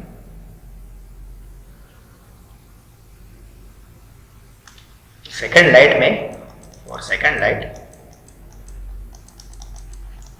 सेकंड लाइट में आप एक बात नोट करें कि जो वेवलेंथ है वो पहले की हाफ है। अच्छा, वेवलेंथ और फ्रीक्वेंसी एक दूसरे के साथ इनवर्सली प्रोपोर्शनल होते हैं। अगर वेवलेंथ हाफ है तो फ्रीक्वेंसी डबल है। ओके, यानी वेवलेंथ अगर हाफ है तो फ्रीक्वेंसी उसकी डबल हो जाती है। वेवलेंथ एक दूसरे के इनवर्सली प्रोपोर्शनल है, वेवलेंथ एंड फ्रीक्वेंसी। वेवलेंथ अगर किसी चीज की ज्यादा होती है उसकी फ्रीक्वेंसी कम हो जाती है। अगर वेवलेंथ 2 लैम्डा होती तो फ्रीक्वेंसी हाफ हो जाती। इस केस में वेवलेंथ आपके पास हाफ है तो फ्रीक्वेंसी डबल हो जाएगी, यानी फ्रीक्वेंसी बराबर होगी 2f के। तो अब अगेन हम यहां अगर हम यहाँ काइनेटिक एनर्जी का फॉर्मूला यूज करें तो आपके पास क्या होगा? आपके पास जो काइनेटिक एनर्जी है उसका जो फॉर्मूला है, यानी जो आइंस्टाइन की इक्वेशन है वो बराबर है E is equal to work function plus kinetic energy. जो काइनेटिक एनर्जी वो बराबर होगी E माइनस वर्क फंक्शन। ये प्लस का है, उधर जाके माइनस का हो जाएगा। यहाँ जो हम फ्रीक्वेंसी, अच्छा इसको हम काइनेटिक सेकंड बल्ब में हमने उसको डैश का नाम दिया है तो इसलिए इसका नाम H म्यू डैश हो जाएगा। E के ऊपर भी डैश आ जाएगा, काइनेटिक एनर्जी के ऊपर भी डैश आया, E के ऊपर भी डैश आ गया, माइनस वर्क फंक्शन। ओके, यहाँ हम फ्रीक्वेंसी की जगह 2f रख देते हैं। जैसे अगर हम इस साइन से डिनोट कर रहे हैं तो f is equal to f, इसको हम ऐसे भी लिख सकते हैं nu dash is equal to 2 nu, यानी पहले फ्रीक्वेंसी न्यू है और अब न्यू डैश हो गई। तो जो न्यू डैश की वैल्यू है वो 2 न्यू के इक्वल है। न्यू डैश की जगह आपके पास आ जाएगा 2 न्यू माइनस वर्क फंक्शन, ये हो जाएगा 2h new minus work function. तो जो नई काइनेटिक एनर्जी वो ये हो जाएगी। ओके, अब हम एक काम कर रहे हैं कि हम जो काइनेटिक एनर्जी है,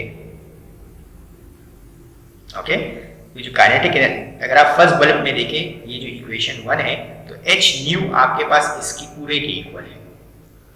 h न्यू आपके पास इक्वल है, इक्वेशन 1 को देखिए, h न्यू आपके पास इक्वल है work function plus kinetic energy. ये h न्यू की जगह हमने पुट कर दिया और माइनस वर्क फंक्शन अपनी जगह पे आएगा। ओके, थोड़ा सा थ्योरेटिकल क्वेश्चन है, हमने बस एक काम करना है, हमने यहाँ h न्यू की जगह इक्वेशन 1 को यानी फर्स्ट बल्ब को इधर पुट कर देना है। ये काम हम सेकंड बल्ब के लिए कर रहे हैं।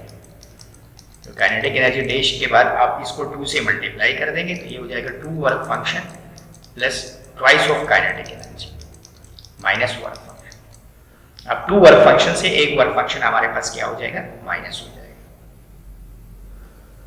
तो ये हमारे पास हो जाएगा kinetic energy dash equal to twice work function में से एक वर्क फंक्शन माइनस हो जाएगा तो एक वर्क फंक्शन आपके पास रह जाएगा और 2 काइनेटिक एनर्जी हो जाएगी।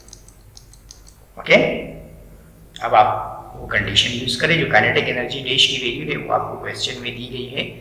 काइनेटिक एनर्जी डैश की वैल्यू आपको दी गई है 4 इलेक्ट्रॉन वोल्ट, जबकि काइनेटिक एनर्जी पहले बल्ब की आपको दी गई है 1 इलेक्ट्रॉन वोल्ट। पहले वाले बल्ब की 1 इलेक्ट्रॉन वोल्ट, सेकंड वाले बल्ब की 4 इलेक्ट्रॉन वोल्ट। इसी कंडीशन को हम यहाँ यूज करेंगे।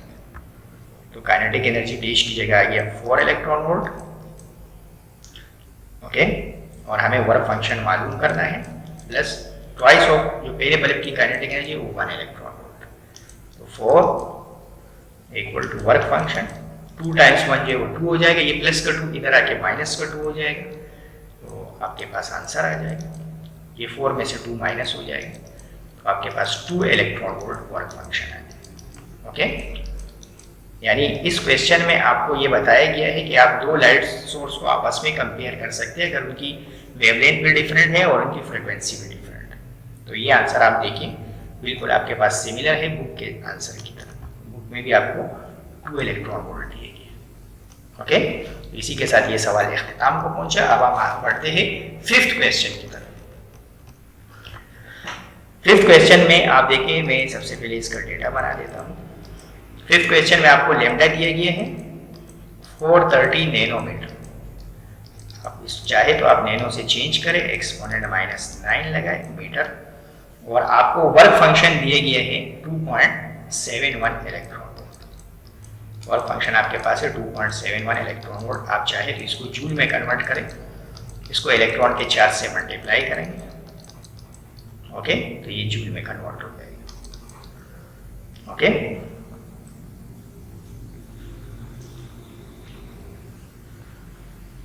कि आपके पास आपको फाइंड है एनर्जी ऑफ इंसिडेंट फोटॉन्स, हमें एनर्जी फाइंड करनी है, और maximum kinetic energy of ejected electrons मालूम करनी है। काइनेटिक एनर्जी मैक्स मालूम करना, ओके। हमें एनर्जी भी मालूम करनी है और मैक्सिमम काइनेटिक एनर्जी भी मालूम करनी है। तो हम यहाँ सबसे पहले हमारे पास एनर्जी नहीं पता, हमें वेवलेंथ पता है, तो सबसे पहले हम एनर्जी फाइंड करेंगे। तो एनर्जी के लिए हम E is equal to hc upon lambda use करेंगे। h जो है वो हमारे पास प्लांक्स कांस्टेंट है 6.63 एक्सपोनेंट -34 जूल डॉट सेकेंड, और c हमारे पास है speed of light 3 multiply by 10 की पावर 8 मीटर पर सेकेंड। तो हम यहाँ सबसे पहले E मालूम करेंगे। E बराबर होता है h न्यू के, और न्यू बराबर होता है c अपॉन लैम्डा के। न्यू आपके पास इक्वल है c अपॉन लैम्डा के। अब सारी वैल्यूज इसमें सब्स्टिट्यूट करेंगे।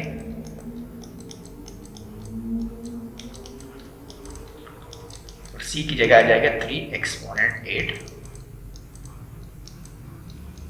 डिवाइडेड बाय लेमडा की जगह आपके पास आ जाएगा 430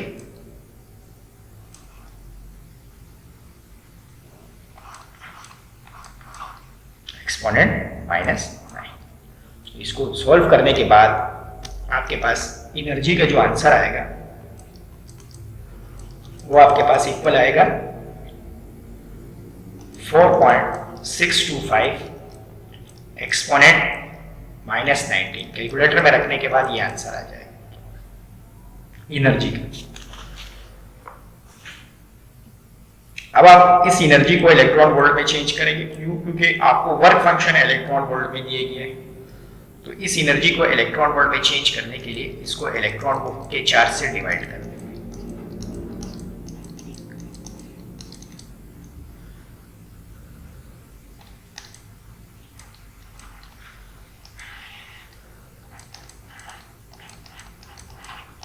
इलेक्ट्रॉन के चार्ज से डिवाइड करने के बाद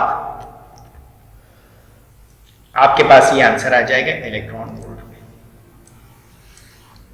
तो आपके पास एनर्जी का जो आंसर आएगा वो आएगा आपके पास E is equal to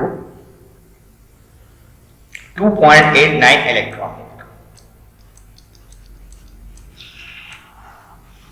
energy आ गई आपके पास। अब आपको काइनेटिक एनर्जी फाइंड करनी है। तो आपके पास आइंस्टाइन की इक्वेशन आपको पता होनी चाहिए कि टोटल एनर्जी बराबर है work function plus kinetic energy.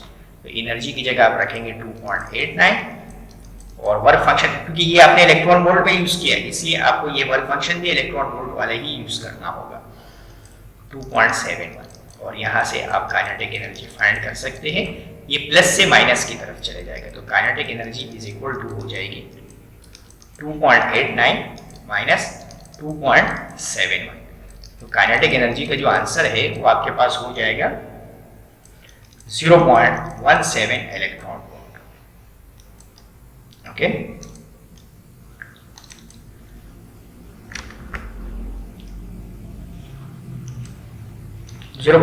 Electron volt. और इसी के साथ ये सवाल आपके इख्तिताम को पहुंचा, क्योंकि हमें क्वेश्चन में एनर्जी फाइंड करनी थी और काइनेटिक एनर्जी फाइंड करनी थी। Now moves toward the sixth question.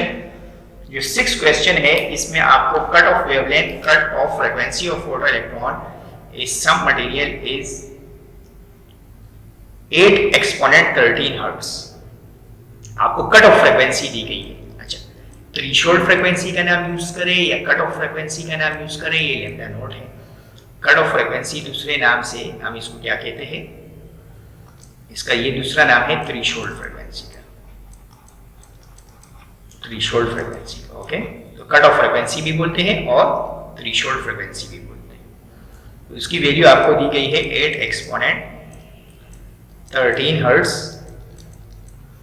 When incident with the light of frequency. अब आपको ये सिंपल फ्रीक्वेंसी दी गई है, तो ये न्यू की वैल्यू दी गई है। ये न्यू नॉट है, कट ऑफ फ्रीक्वेंसी है, और ये सिंपल फ्रीक्वेंसी है, यानी 1.2 एक्सपोनेंट 14 हर्ट्ज। स्टॉपिंग पोटेंशियल आपको दिए गए हैं, यानी अच्छा ये पोटेंशियल है। स्टॉपिंग पोटेंशियल को आप कैपिटल V से डिनोट करते हैं, न्यू। ये न्यू है, जबकि ये V है। V वोल्टेज को बोलते हैं, यानी पोटेंशियल। तो आपको पोटेंशियल दिया हुआ है वोल्ट में, स्टॉपिंग पोटेंशियल 10.16 वोल्ट। एस्टिमेट दी प्लांक्स कांस्टेंट। अच्छा, हमें प्लांक कांस्टेंट नहीं है और वो हमें फाइंड करना है। वैसे हमें प्लांक कांस्टेंट की वैल्यू फाइंड पता है, लेकिन ये एक एक्सपेरिमेंट से हम प्लांक कांस्टेंट को वेरीफाई कर रहे हैं, निकाल रहे हैं कि क्या आता है इसका answer. Determine the percentage error of your estimation, और उसके बाद हमें परसेंटेज एरर फाइंड करना है, क्योंकि जो आंसर आता है उसमें कुछ ना कुछ एरर होता है। एक्चुअल वैल्यू तो हमें पता है, एक्चुअल जो प्लांक कांस्टेंट की जो एक्चुअल वैल्यू है वो हमें पता है। एक्चुअल वैल्यू क्या है? एक्चुअल वैल्यू जो प्लांक कांस्टेंट की है वो हमें पता है 6.63 एक्सपोनेंट -34, ये हमारे पास एक्चुअल वैल्यू। तो अब हम इसको, हमें परसेंटेज एरर फाइंड करना। परसेंटेज एरर में आप एक बात ज़हन में रखें, इसमें हम फ्रैक्शनल चेंज मालूम करते हैं, यानी del H divided by H, इसको हम कहते हैं फ्रैक्शनल चेंज या फिर परसेंट चेंज। इसको हमें परसेंट में मालूम करना है, यानी 100 से मल्टीप्लाई भी करना होगा। ओके, तो बहुत ज़्यादा सिंपल सवाल है, लेकिन आपको एक बात पता होनी चाहिए, यहाँ आपको आइंस्टाइन की इक्वेशन पता होनी चाहिए। दूसरा, आपको स्टॉपिंग पोटेंशियल और थ्रेशोल्ड फ्रीक्वेंसी के बारे में आपको नॉलेज होना जरूरी है। जब हम इसको सॉल्व करेंगे तो उसके लिए हम यहाँ यूज करेंगे आइंस्टाइन की equation, E is equal to work function plus kinetic energy. Okay, तो E बराबर है h न्यू के, जबकि वर्क फंक्शन बराबर है h न्यू नॉट के। अच्छा, हम ये डेटा से निकाल रहे हैं ना, यानी गिवन डेटा को यूज कर रहे हैं, एक्चुअल वैल्यू तो नहीं यूज कर रहे हैं, तो इसलिए इस वाले प्लांक कांस्टेंट को आप HE बोल दें, यानी एस्टिमेटेड। एस्टिमेटेड का मतलब, क्योंकि आप डेटा यूज कर रहे हैं, जो आपको डेटा दिया गया है उसको यूज कर रहे हैं, तो इसलिए आपके पास ये जो प्लांक कांस्टेंट होगा इसका नाम होगा एस्टिमेटेड प्लांक कांस्टेंट। मींस आप डेटा यूज कर रहे हैं और उस डेटा से आप उसको फाइंड कर रहे हैं, तो that's why it is called the estimated Planck constant. Okay, तो जब हम इस डेटा से HE की वैल्यू निकालेंगे तो हमारे पास एस्टिमेटेड प्लांक कांस्टेंट होगी। कैसे फाइंड करेंगे? सबसे पहले स्टेप में ये प्लस का होगा, इधर आके माइनस का हो जाएगा,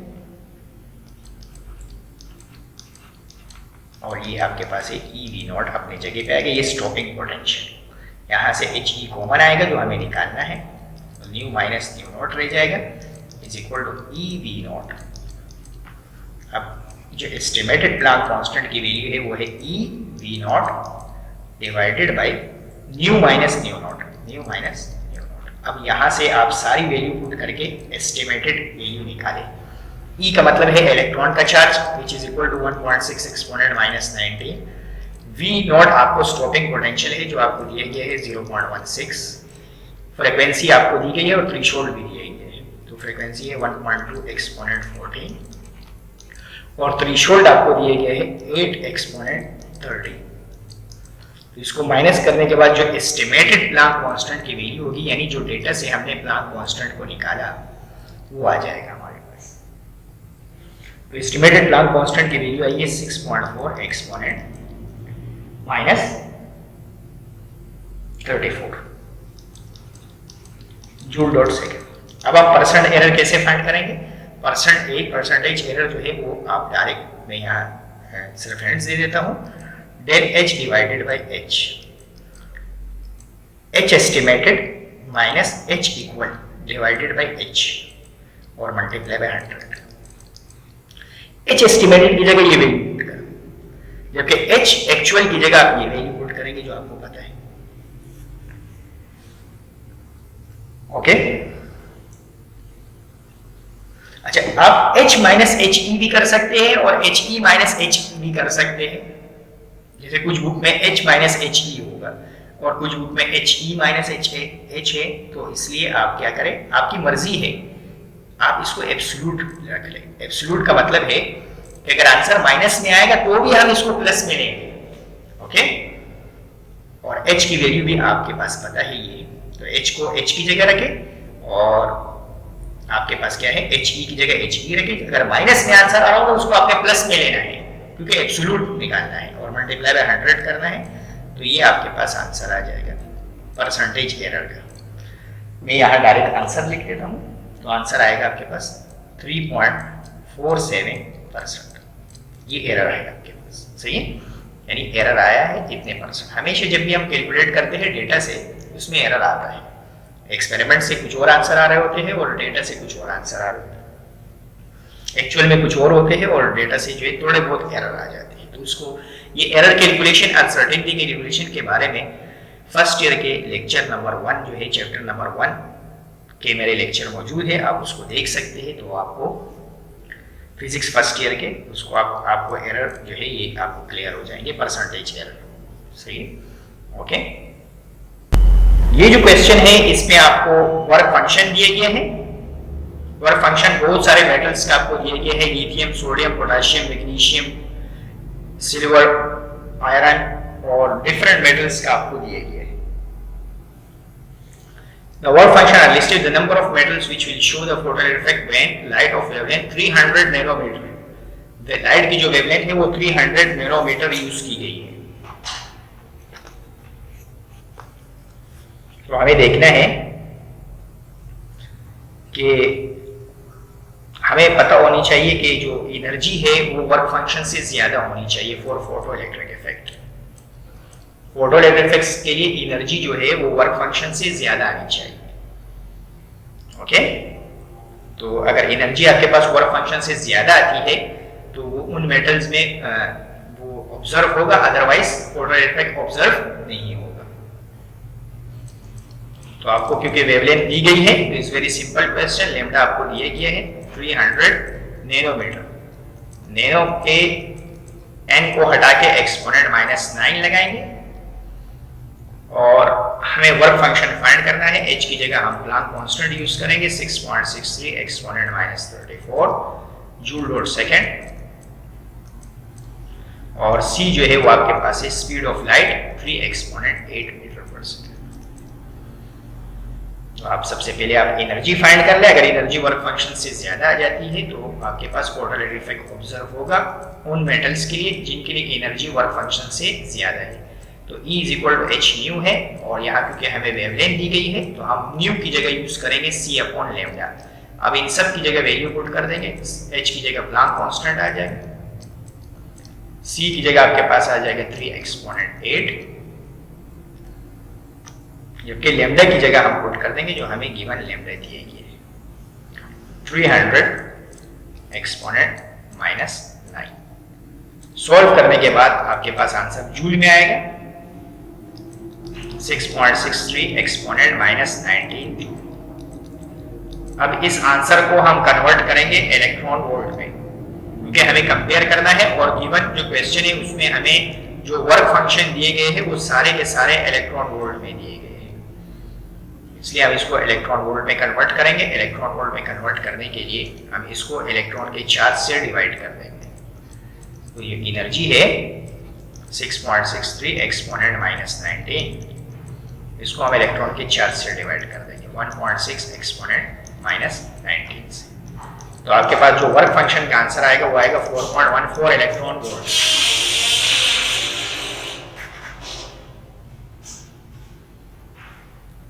तो जो एनर्जी है उसका आंसर आएगा 4.14 इलेक्ट्रॉन वोल्ट।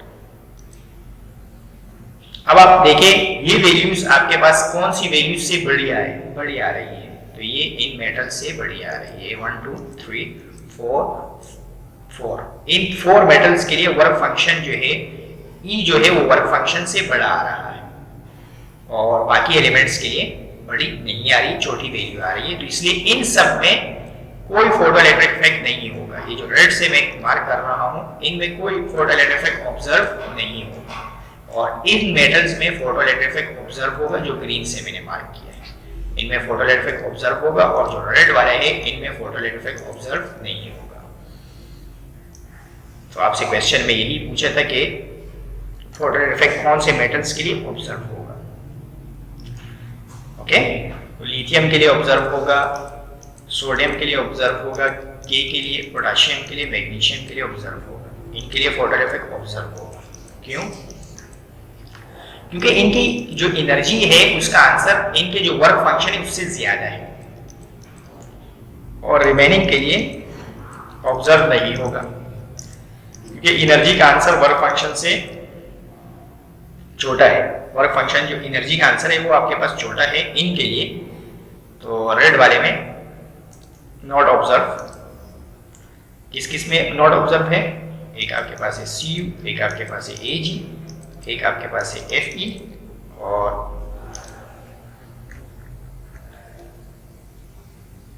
ओके एक आपके पास है PT, और एक आपके पास है W। इनमें ऑब्जर्व नहीं होगा, no photo effect observe.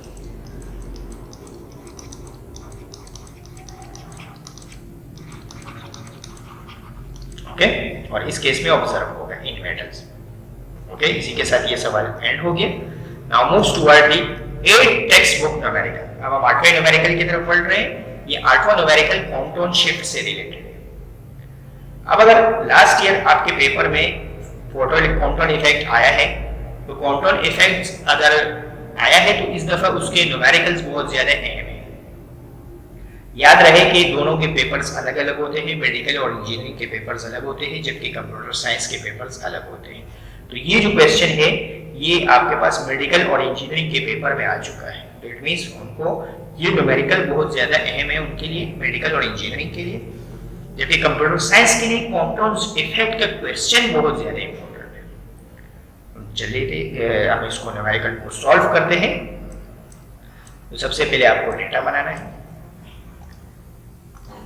Okay तो आपको एनर्जी दी गई है 300 किलो इलेक्ट्रॉन वोल्ट। ओके इसको आप इलेक्ट्रॉन वोल्ट में और जूल में कन्वर्ट कर सकते हैं। जैसे 300 किलो का मतलब है एक्सपोनेंट 3 इलेक्ट्रॉन वोल्ट, और अगर आप इसको जूल में कन्वर्ट करेंगे तो आप इसको मल्टीप्लाई कर देंगे फर्दर, आप इसको फर्दर मल्टीप्लाई कर देंगे इलेक्ट्रॉन के चार्ज से। हम इसको मल्टीप्लाई कर देंगे इलेक्ट्रॉन के चार्ज 1.6 एक्सपोनेंट -19, तो ये कन्वर्ट हो जाएगा जूल में। जूल में कन्वर्ट करने के बाद इसका जो आंसर आएगा वो है 4.8 एक्सपोनेंट -14 जूल। बाकी प्लांक कांस्टेंट और यहाँ इलेक्ट्रॉन की बात हो रही है। जैसे अगर आप आगे देखिए, computer scatter energy with X-ray the energy of requiring electron, इसलिए हम यहाँ rest mass of electron, speed of light, Planck constant ये हमें पता होना चाहिए। Speed of light, rest mass of electron जो है वो हमारे पास है 9.11 exponent -31 kg, speed of light है 3 एक्सपोनेंट 8 मीटर पर सेकेंड, जबकि हमारे पास जो h है वो प्लांक कांस्टेंट है जो हमारे पास है 6.63 एक्सपोनेंट -34 जूल डॉट सेकेंड बताना है। Okay 30 degree relative to the incidents, यानी एक्स-रे इंसिडेंट हो रहा है टारगेट मेटल पे और वो स्कैटर हो रहा है 30 डिग्री से। Determine the compound shift in angle, the energy of scattered X-ray. अच्छा हमें वेवलेंथ भी फाइंड करना है, शिफ्ट इन वेवलेंथ भी फाइंड करना है, और एनर्जी फाइंड करनी है जो स्कैटर एक्स-रे है उनकी। ओके तो हमें कंपाउंड शिफ्ट इन वेवलेंथ भी फाइंड करना है, जिसको हम डेल लैम्डा कहते हैं। कंपाउंड शिफ्ट जो है इसका नाम है डेल लैम्डा। और दूसरा हमें फाइंड करना है, हमें देखना है कि उसकी एनर्जी कितनी है। ओके शिफ्ट होने के बाद हमें ई फाइंड करना है, और फिर हमें ई डैश फाइंड करना है। ओके यानी हमें एनर्जी भी फाइंड करनी है कि स्कैटर होने के बाद एनर्जी के ऊपर क्या फर्क पड़ेगा। The energy of scatter X-ray, the energy of recoiling electron। अच्छा recoiling electron का भी एनर्जी आपको फाइंड करनी है। It means recoiling electron की, क्योंकि वो वापस आएगा तो इसलिए हमें काइनेटिक एनर्जी भी फाइंड करनी है। ओके तो एक बहुत ज्यादा लेंथी क्वेश्चन है, इसकी जगह भी है। तो अब हम इसको सॉल्व करेंगे। सबसे पहले हम compound shift in wavelength find करेंगे। कंपाउंड शिफ्ट इन वेवलेंथ का जो फॉर्मूला है वो आपके पास है H/m0c 1 - cos θ। अब इसमें सारी वैल्यूज कांस्टेंट है, सिर्फ एंगल आपको गिवन होना चाहिए। तो एंगल आपके पास गिवन है, सिर्फ आपने इसमें वैल्यूज सब्स्टिट्यूट करनी है। ओके, तो वैल्यू सब्स्टिट्यूट करने के बाद इसमें प्लांक कांस्टेंट की वैल्यू सब्स्टिट्यूट करेंगे 6.63 एक्सपोनेंट -34, एम नॉट की जगह आप पुट करेंगे 9.11 एक्सपोनेंट -31, ये कि स्पीड ऑफ लाइट की जगह पुट होगा 3 exponent 8 bracket 1 minus cos theta जो है 30 डिग्री। कैलकुलेटर डिग्री में रखना है और इसको सॉल्व करना है, तो आपके पास क्वांटम शिफ्ट इन वेवलेंथ आ जाएगा। डेल लैम्डा का जो आंसर है वो आपके पास आएगा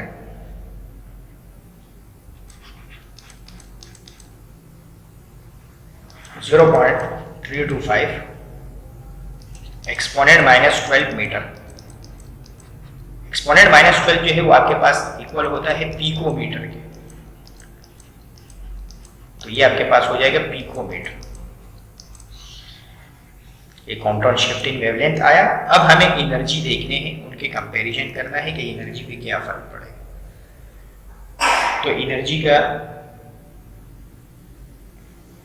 अब हमें एनर्जी को देखना है और उसको कंपेयर करना है और चेक करना है कि एनर्जी के ऊपर क्या फर्क पड़ेगा। तो स्कैटर से पहले भी और स्कैटर के बाद दोनों आपने एनर्जी फाइंड करना है। ओके,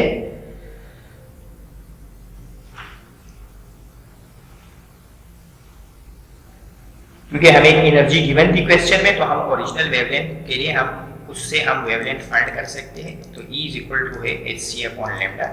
यहाँ से हम ओरिजिनल वेवलेंथ पहले फाइंड करेंगे, hc ये E मल्टीप्लाई हो रहा है, इधर आके डिवाइड हो जाएगा। यहाँ से हम पहले ओरिजिनल लैम्डा फाइंड करेंगे। अब आपको मैं इस जगह पे करवा रहा हूँ इसको सॉल्व। सबसे पहले हम ओरिजिनल वेवलेंथ फाइंड करेंगे। ओके, तो ओरिजिनल वेवलेंथ का जो फॉर्मूला है वो है आपके पास hc/λ, यानी hc/e। hc/e यानी पहले प्लांक कांस्टेंट रखेंगे 6.63 एक्सपोनेंट -34 और c जो है वो स्पीड ऑफ लाइट है 3 एक्सपोनेंट 8 और e की जगह आप यूज करेंगे ये जो एनर्जी है आप ये यूज करेंगे 4.8 एक्सपोनेंट -14। यहां से आपके पास लैम्डा का आंसर आ जाएगा। ओके, लैम्डा का जो आंसर आएगा वो आपके पास आएगा 4.14 एक्सपोनेंट -12। ओके, इनको सॉल्व करने के बाद कैलकुलेटर से ये आंसर आ जाएगा। अब इसी तरह आप शिफ्ट वाले वेवलेंथ को भी फाइंड कर सकते हैं कि कितना इंक्रीज हुआ। तो लैम्डा डैश माइनस लैम्डा होगा और ये लैम्डा माइनस से इधर आके प्लस हो जाएगा, तो लैम्डा डैश भी आ जाएगा आपके पास, यानी स्कैटर एक्सरे की जो वेवलेंथ है।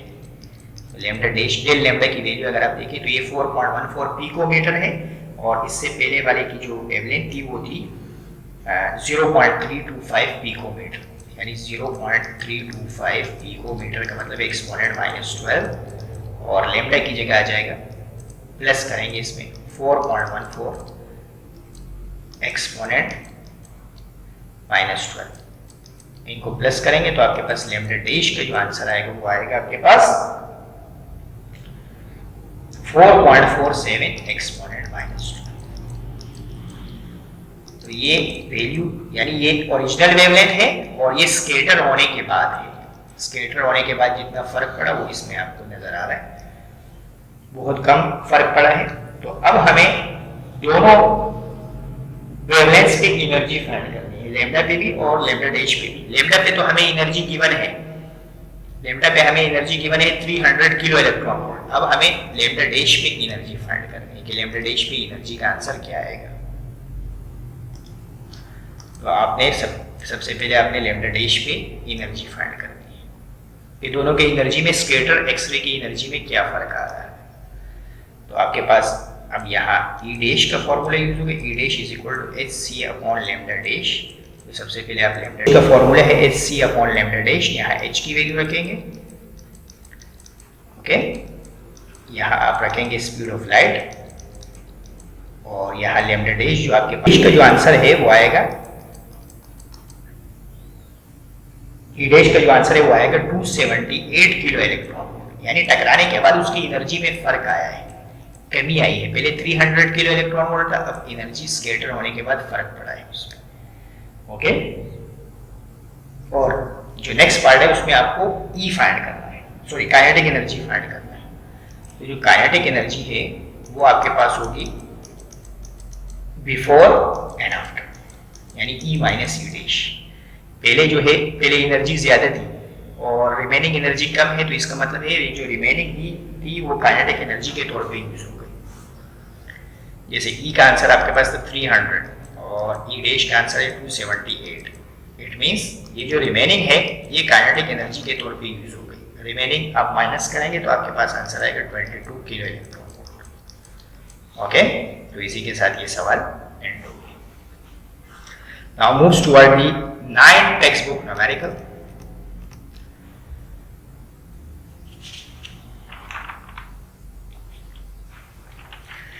नाइन्थ टेक्स्ट बुक न्यूमेरिकल में आप देखिए कि एक फोटोन है जिसकी वेवलेंथ आपको दी गई है। तो एक फोटोन की वेवलेंथ दी गई है, यानी लैम्डा दिया गया है 6.0 10 की power -12 metre. After the collision with photon of wavelength can be change compound scattering, जो है कंपाउंड के स्कैटरिंग जो है वो आपको उसमें जो चेंज आया है डेल लैम्डा, ये क्वांटम का चेंज है, इसको आप लैम्डा सी ई कह सकते हैं, या क्वांटम का जो चेंज है वो ऑब्जर्वर 2.43 एक्सपोनेंट -12। आपको मालूम करना है कोलिजन, आफ्टर कोलिजन वाले को हम लैम्डा डैश कहते हैं, बिफोर कोलिजन वाले को लैम्डा कहते हैं और आफ्टर कोलिजन वाले को लैम्डा डैश कहते हैं, यानी हमें लैम्डा डैश फाइंड करना है। सेकंड पार्ट में हमें फाइंड करना है through what angle has been deflected, हमें एंगल मालूम करना है कि किस एंगल से ये डिफ्लेक्ट हुआ। Okay, deflected in this collision. और तीसरे पार्ट में आपको फाइंड करना है कि किस एंगल से, किस angle, what is the angle of electron. तो जो पहले वाले में ये स्कैटरिंग एंगल ऑफ फोटोन है और जबकि तीसरे वाले में आपको स्कैटरिंग एंगल इलेक्ट्रॉन का मालूम करना है। आपने डेरिवेशन पढ़ी होगी, तो क्वांटम स्कैटरिंग में दो तरह के एंगल होते हैं। क्वांटम स्कैटरिंग में एक इलेक्ट्रॉन से एक फोटोन आके स्ट्राइक होता है और उसकी वेवलेंथ में चेंज आता है, इलेक्ट्रॉन यहाँ जाता है, तो दोनों के दरमियान जो एंगल बनता है, एक एंगल को हम थीटा कहते हैं जबकि दूसरे एंगल को हम फाई कहते हैं। इलेक्ट्रॉन के एंगल को हम फाई कहते हैं और फोटोन के एंगल को हम थीटा कहते हैं। तो इस क्वेश्चन में हमें वो दोनों एंगल फाइंड करना है। तो इस क्वेश्चन में हमें वो दोनों एंगल फाइंड करने, यानी फोटोन का भी एंगल फाइंड करना है, ये जो आपके पास थीटा होता है ये स्कैटरिंग एंगल होता है फोटोन का, और जो फाई है ये एंगल होता है स्कैटरिंग एंगल ऑफ इलेक्ट्रॉन। तो आपको तीसरे पार्ट में स्कैटरिंग एंगल बताने हैं, इलेक्ट्रॉन के भी और फोटोन के भी। फोर्थ पार्ट में आप देखिए, फोर्थ पार्ट में आपको मालूम है what is the electron kinetic energy in electron volt after collision. टकराने के बाद इलेक्ट्रॉन की काइनेटिक एनर्जी क्या होगी वो हमें बतानी है।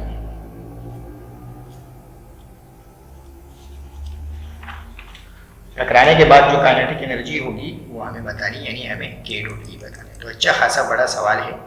अब पेपर में सारे पार्ट्स तो नहीं आएंगे, लेकिन आपके पास जो भी आए आप उसके लिए मेंटली तौर पे तैयार हो कि कैसे इसको सॉल्व करें।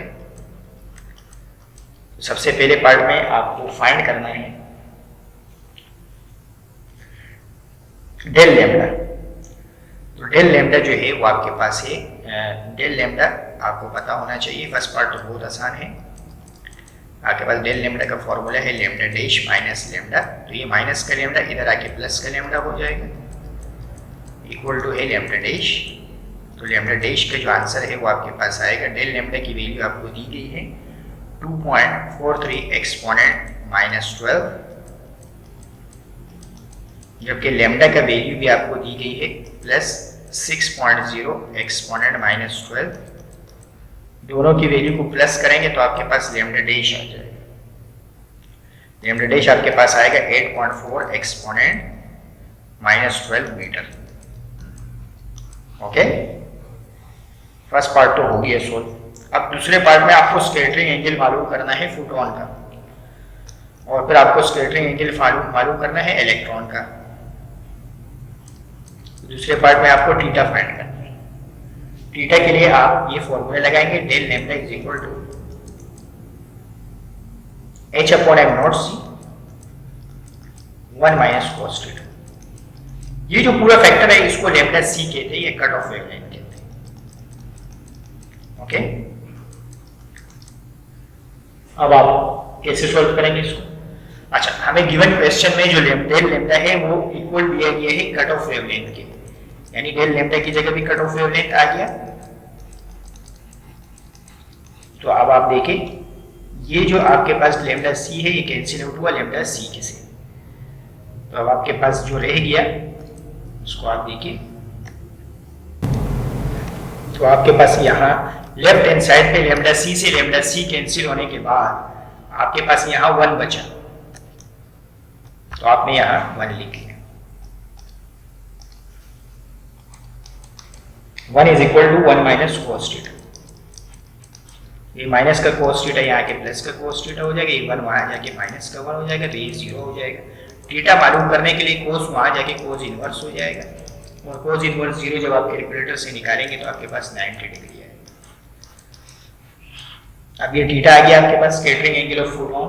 अब आप यहाँ से मालूम करेंगे स्कैटरिंग एंगल ऑफ फोटोन। ये स्कैटरिंग एंगल ऑफ फोटोन है, इसका हमारे पास एक फॉर्मूला होगा जो हम यहाँ यूज करेंगे।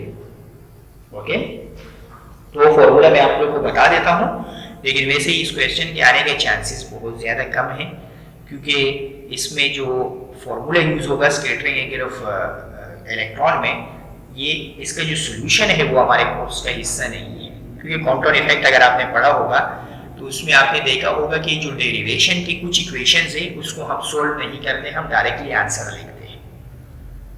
ओके, और जो डेल लैम्डा है वो फाई पे डिपेंड नहीं करता। जो कॉम्पाउंड स्कैटरिंग में जो डेल लैम्डा होता है, जो शिफ्ट इन वेवलेंथ है, उसको अगर आप देखें तो ये सिर्फ और सिर्फ फोटोन के एंगल पे डिपेंड करता है, फाई पे डिपेंड नहीं करता। तो इसलिए ये जो फाई की कैलकुलेशन है थोड़ी सी क्रिटिकल है। इसका मैं आपको फॉर्मूला बता देता हूँ। ये फॉर्मूला यूज होगा cot phi equal to 1 plus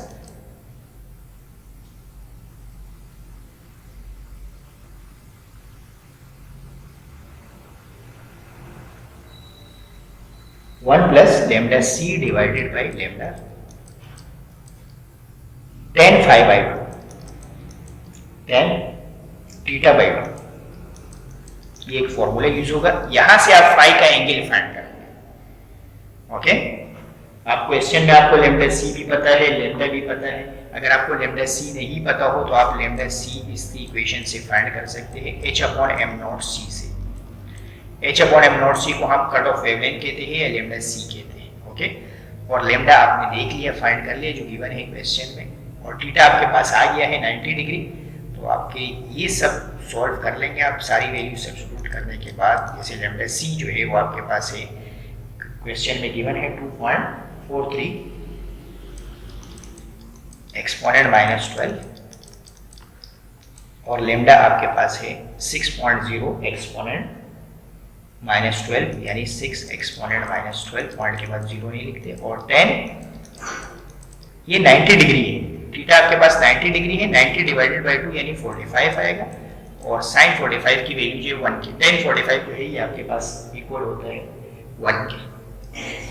तो इन सारी वैल्यूज को सॉल्व करने के बाद आपके पास जो आंसर आएगा कोड फाई का, वो आपके पास आएगा 1.405। अब आपको यहाँ कोड इनवर्स फाइंड करना है, और कोड इनवर्स के लिए भी आपके पास एक बात आपको बता देता हूँ। कोड इनवर्स के लिए भी आपके पास कैलकुलेटर में ओनली साइन इनवर्स होते हैं, कोस इनवर्स होते हैं और टेन इनवर्स होते हैं। तो आप इसका अप्रोक्सीमेट आंसर देख सकते हैं।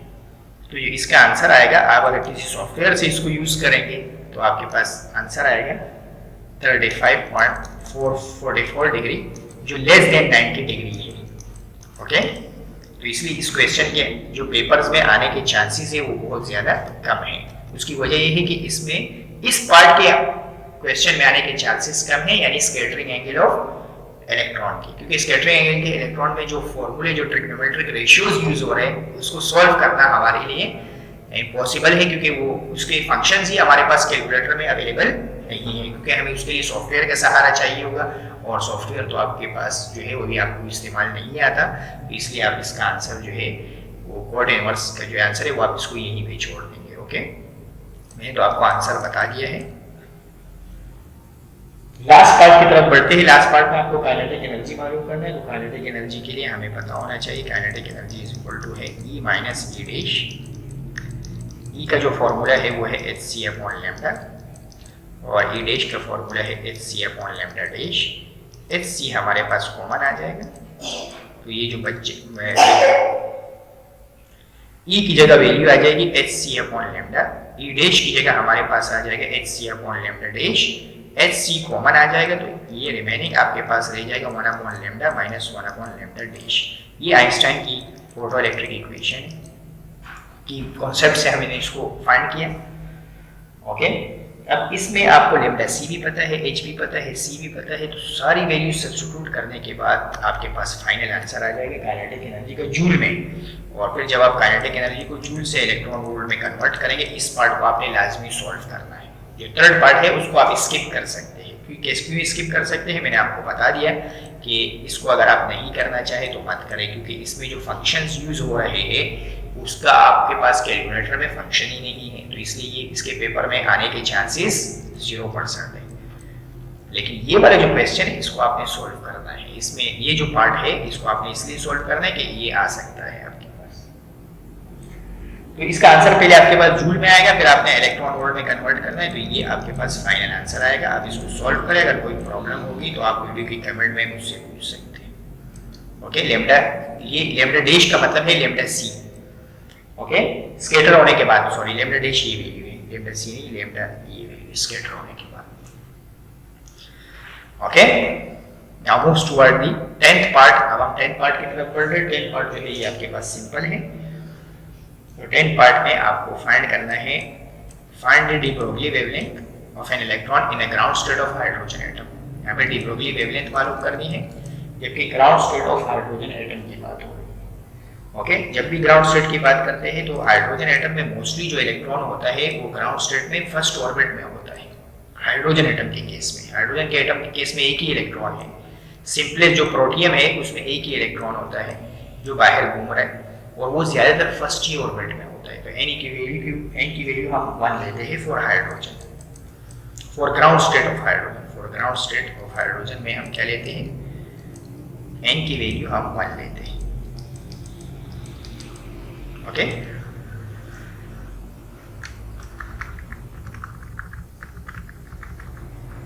एन की वैल्यू हम ज्यादातर क्या लेते हैं, 1 लेते हैं for ground state of hydrogen atom. उसकी वजह ये है कि मोस्टली जो इलेक्ट्रॉन होता है वो हाइड्रोजन एटम में फर्स्ट ही ऑर्बिट में होता है। तो इसलिए डी ब्रोगली वेवलेंथ निकालने के लिए जो हम इलेक्ट्रॉन सपोज करेंगे वो ग्राउंड स्टेट यानी फर्स्ट ऑर्बिट में सपोज करेंगे। अब आपके पास अगर आपको बोहर एटॉमिक मॉडल पता हो तो, अच्छा यहाँ इलेक्ट्रॉन की बात हो रही है तो इसलिए हम मास ऑफ इलेक्ट्रॉन यूज करेंगे। Rest mass of electron 9.11 exponent -31 kilogram. और बोहर एटॉमिक मॉडल से हम इसको फाइंड करेंगे। बोहर एटॉमिक मॉडल से हम वेलोसिटी फाइंड करेंगे या मोमेंटम फाइंड करेंगे, तो उसी मोमेंटम को यूज करके हम लैम्डा फाइंड करेंगे। ओके, वैसे आपके पास डी ब्रोगली वेवलेंथ का जो फॉर्मूला है lambda is equal to h/mv, तो इसमें v है और v आपके पास क्वेश्चन में है ही नहीं, तो v हम बोहर एटॉमिक मॉडल से फाइंड करेंगे। बोहर एटॉमिक मॉडल का जो थर्ड पोस्टुलेट है वो हमारे पास है, according to Bohr atomic model the angular momentum is integer multiple of h/2π। ये बोहर एटॉमिक मॉडल का पोस्टुलेट है कि एंगुलर मोमेंटम बराबर होता है nh/2π के, तो यहां से हम वेलोसिटी फाइंड कर सकते हैं। ओके,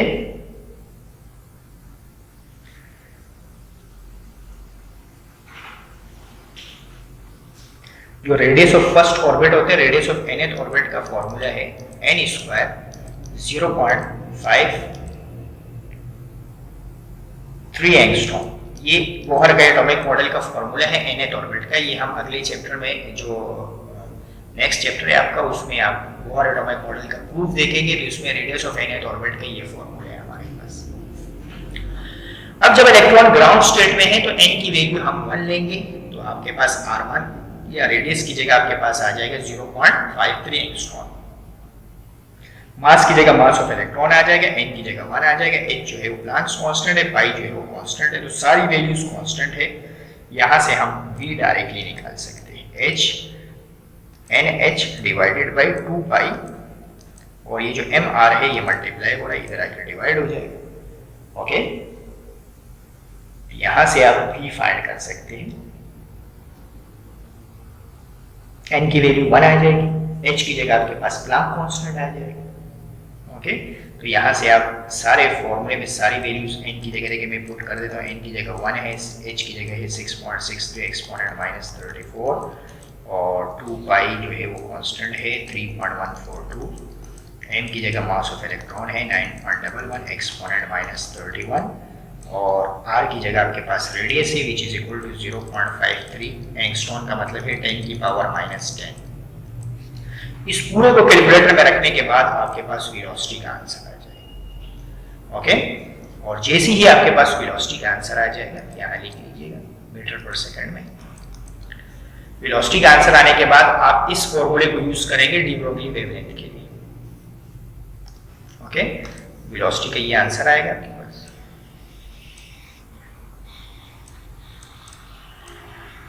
वेलोसिटी का आंसर निकालने के बाद आप यहाँ lambda is equal to h upon mv ये फॉर्मूला यूज करेंगे। h की जगह प्लैंक कांस्टेंट और मास की जगह मास ऑफ इलेक्ट्रॉन, और कैलकुलेटर से इसको कैलकुलेटर से सॉल्व करके v का आंसर फाइंड करना है और इस v के आंसर को यहाँ पुट करना है, तो आपके पास लैम्डा आ जाएगा। और लैम्डा की जो SI यूनिट है वो क्या है आपके पास, मीटर। ओके, तो इस तरीके से आप इसको सॉल्व करके आप डी ब्रोगली वेवलेंथ फाइंड कर सकते हैं किसी भी इलेक्ट्रॉन का जो ground state of hydrogen atom में होगा। Okay, now moves toward the 11th text book numerical. अब जो 11th टेक्स्ट बुक न्यूमेरिकल है ये हाइजेनबर्ग अनसर्टेनिटी प्रिंसिपल से होगा। अनसर्टेनिटी इन पोजीशन और आपको दी गई है, प्रिसीजन दिया गया है मीटर पर सेकंड में, और क्या करना है, determine the minimum uncertainty in the position, there speed non precision. Speed non precision आपको दिया हुआ है, an electron and a bowling ball of mass 6 kg। एक बॉल है उसका मालूम करना है और इलेक्ट्रॉन का मालूम करना है। अनसर्टेनिटी इन पोजीशन, तो जब आप इसका डेटा बनाएंगे तो आपको हाइजेनबर्ग अनसर्टेनिटी प्रिंसिपल को यूज करेंगे। तो हाइजेनबर्ग अनसर्टेनिटी प्रिंसिपल में हम जब डेटा बनाएंगे, एक तो हमारे पास प्लैंक कांस्टेंट यूज होता है। अच्छा, क्योंकि हम यहाँ अनसर्टेनिटी की कैलकुलेशन कर रहे हैं, तो 6.63 exponent minus 34 joule dot second. यहाँ हम एक और क्वांटिटी डिफाइन कर देते हैं जिसको हम कहते हैं h कट। h कट बराबर होता है h डिवाइडेड बाय 2 पाई, यानी ये जो प्लैंक कांस्टेंट है इसको 2 पाई से डिवाइड करने के बाद हमारे पास आंसर आता है 1.02405 exponent minus 34 joule dot second. ये h कट की वैल्यू है जो h डिवाइडेड बाय 2 पाई है। ओके,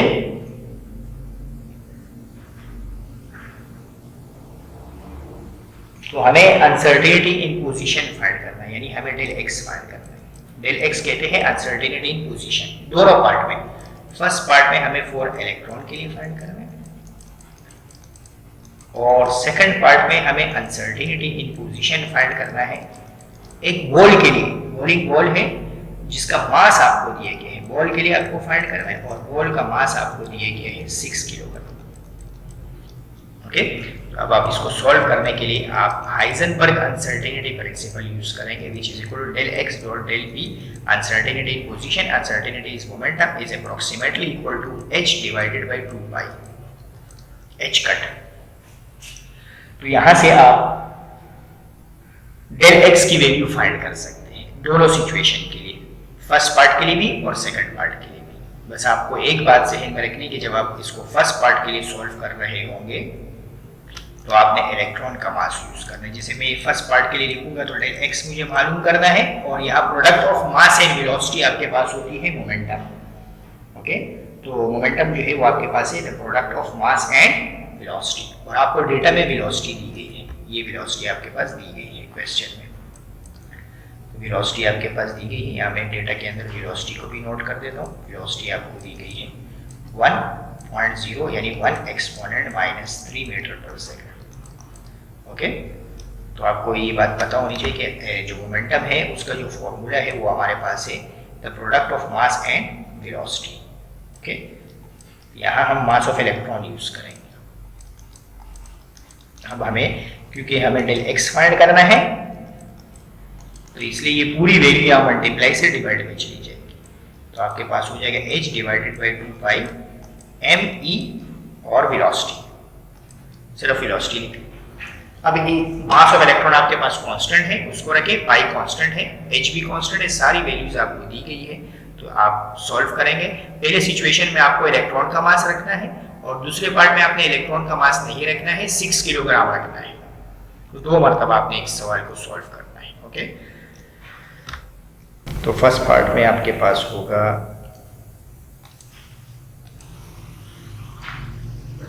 फर्स्ट पार्ट में आपको यहाँ del X is equal to H की वैल्यू है 6.63 एक्सपोनेंट -34, पाई की वैल्यू 2, पाई की वैल्यू है 3.142 और इलेक्ट्रॉन की वैल्यू, मास ऑफ इलेक्ट्रॉन है 9.11 एक्सपोनेंट -31 मल्टीप्लाई बाय वेलोसिटी आपको दी गई है 1 एक्सपोनेंट -3। जब आप इसको सॉल्व करेंगे तो आपके पास डेल एक्स आ जाएगा। Uncertainty in position, uncertainty in position जो आंसर है वो आपके पास आएगा 0.058 मीटर। अगर आप इसको सेंटीमीटर में कन्वर्ट करेंगे तो आप इसको 100 से मल्टीप्लाई कर देंगे तो ये आपके पास कन्वर्ट हो जाएगा सेंटीमीटर में। तो आपके पास आंसर होगा 5.8 सेंटीमीटर। ये अनसर्टेनिटी इन पोजीशन आ जाएगा फॉर इलेक्ट्रॉन। अब हम किसी भी बॉल के लिए बात कर रहे हैं, तो किसी भी बॉल के लिए हम क्या करेंगे, हम सिर्फ और सिर्फ इसमें मास की जगह जो है वो बॉडी का मास रख लेंगे। इलेक्ट्रॉन के मास के बजाय हम बॉडी का मास रख लेंगे। तो जब हम इसको सॉल्व करेंगे तो आपके पास जो है क्या नाम है, आपके पास बिल्कुल सेम आंसर आ जाएगा दूसरे पार्ट का। ओके, दूसरे पार्ट में आपको सेम सॉल्व करना है। बस मैं यहाँ फॉर्मूला लिख देता हूँ, h डिवाइडेड बाई 2 पाई, यहाँ आप मास ऑफ बॉडी रखेंगे और वेलोसिटी आप रखेंगे। वेलोसिटी आपके पास सेम रहेगी। जब डेल x की वैल्यू आप रखेंगे 6.63 एक्सपोनेंट -34, 2 पाई की जगह आपके पास आएगा 3.142। यहाँ इलेक्ट्रॉन के मास के बजाय अब बॉडी का मास आएगा 6 किलोग्राम और वेलोसिटी आपके पास आएगी 1 एक्सपोनेंट -3। इसको सॉल्व करने के बाद आपके पास डेल एक्स का आंसर आ जाएगा। इसको आपने खुद सॉल्व करना है।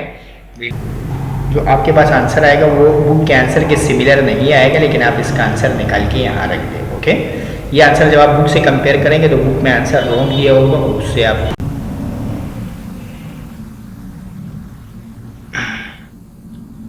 आप इसमें ये ऐड कर दें। जो हाइजेनबर्ग अनसर्टेनिटी प्रिंसिपल है वो आपके पास इक्वल है del X dot del P equal to approximately equal to, greater than equal है लेकिन ये आपके पास अप्रोक्सीमेटली न्यूमेरिकल में हम इक्वल लिख देते हैं, h डिवाइडेड बाई 4 पाई। इससे पहले ये मैंने रब कर दिया है, हाँ मैंने 2 पाई लिखा था लेकिन ये कि एक्चुअल में ये 4 पाई होता है और h अपॉन 2 पाई जो है ये इक्वल होता है h कट के। तो इसको हम h कट अपॉन 2 पाई भी लिखते हैं, h cut upon 2, h upon 2 pi equal हो जाता है h कट के, h अपॉन 2 पाई इक्वल हो जाता है h कट के और डिवाइडेड बाई 2 भी लिखते हैं। यानी आप इस पूरे की जगह आप ये भी लिख सकते हैं। ओके, तो बाकी ये h अपॉन 4 पाई है। बाकी हम वही स्टेप करेंगे, हम मास की जगह हम यहाँ मोमेंटम की जगह हम पुट करेंगे मास of electron and velocity. Momentum जो है ये product of mass and velocity को बोलते हैं। Momentum is the product of mass and velocity. Okay, और इक्वल टू आपके पास आएगा h upon 2 pi, h upon 4 पाई, सॉरी h अपॉन 4 पाई। ओके, यहाँ आपके पास 4 आएगा। पहले यहाँ 2 लिखा हुआ था उसको मैंने रब कर दिया है, यहाँ 4 आएगा। यहाँ भी 4 और इसी तरह यहाँ भी 4 आएगा। ओके, अब आप सॉल्व करेंगे और यहाँ del x नोट कर लेंगे। ओके,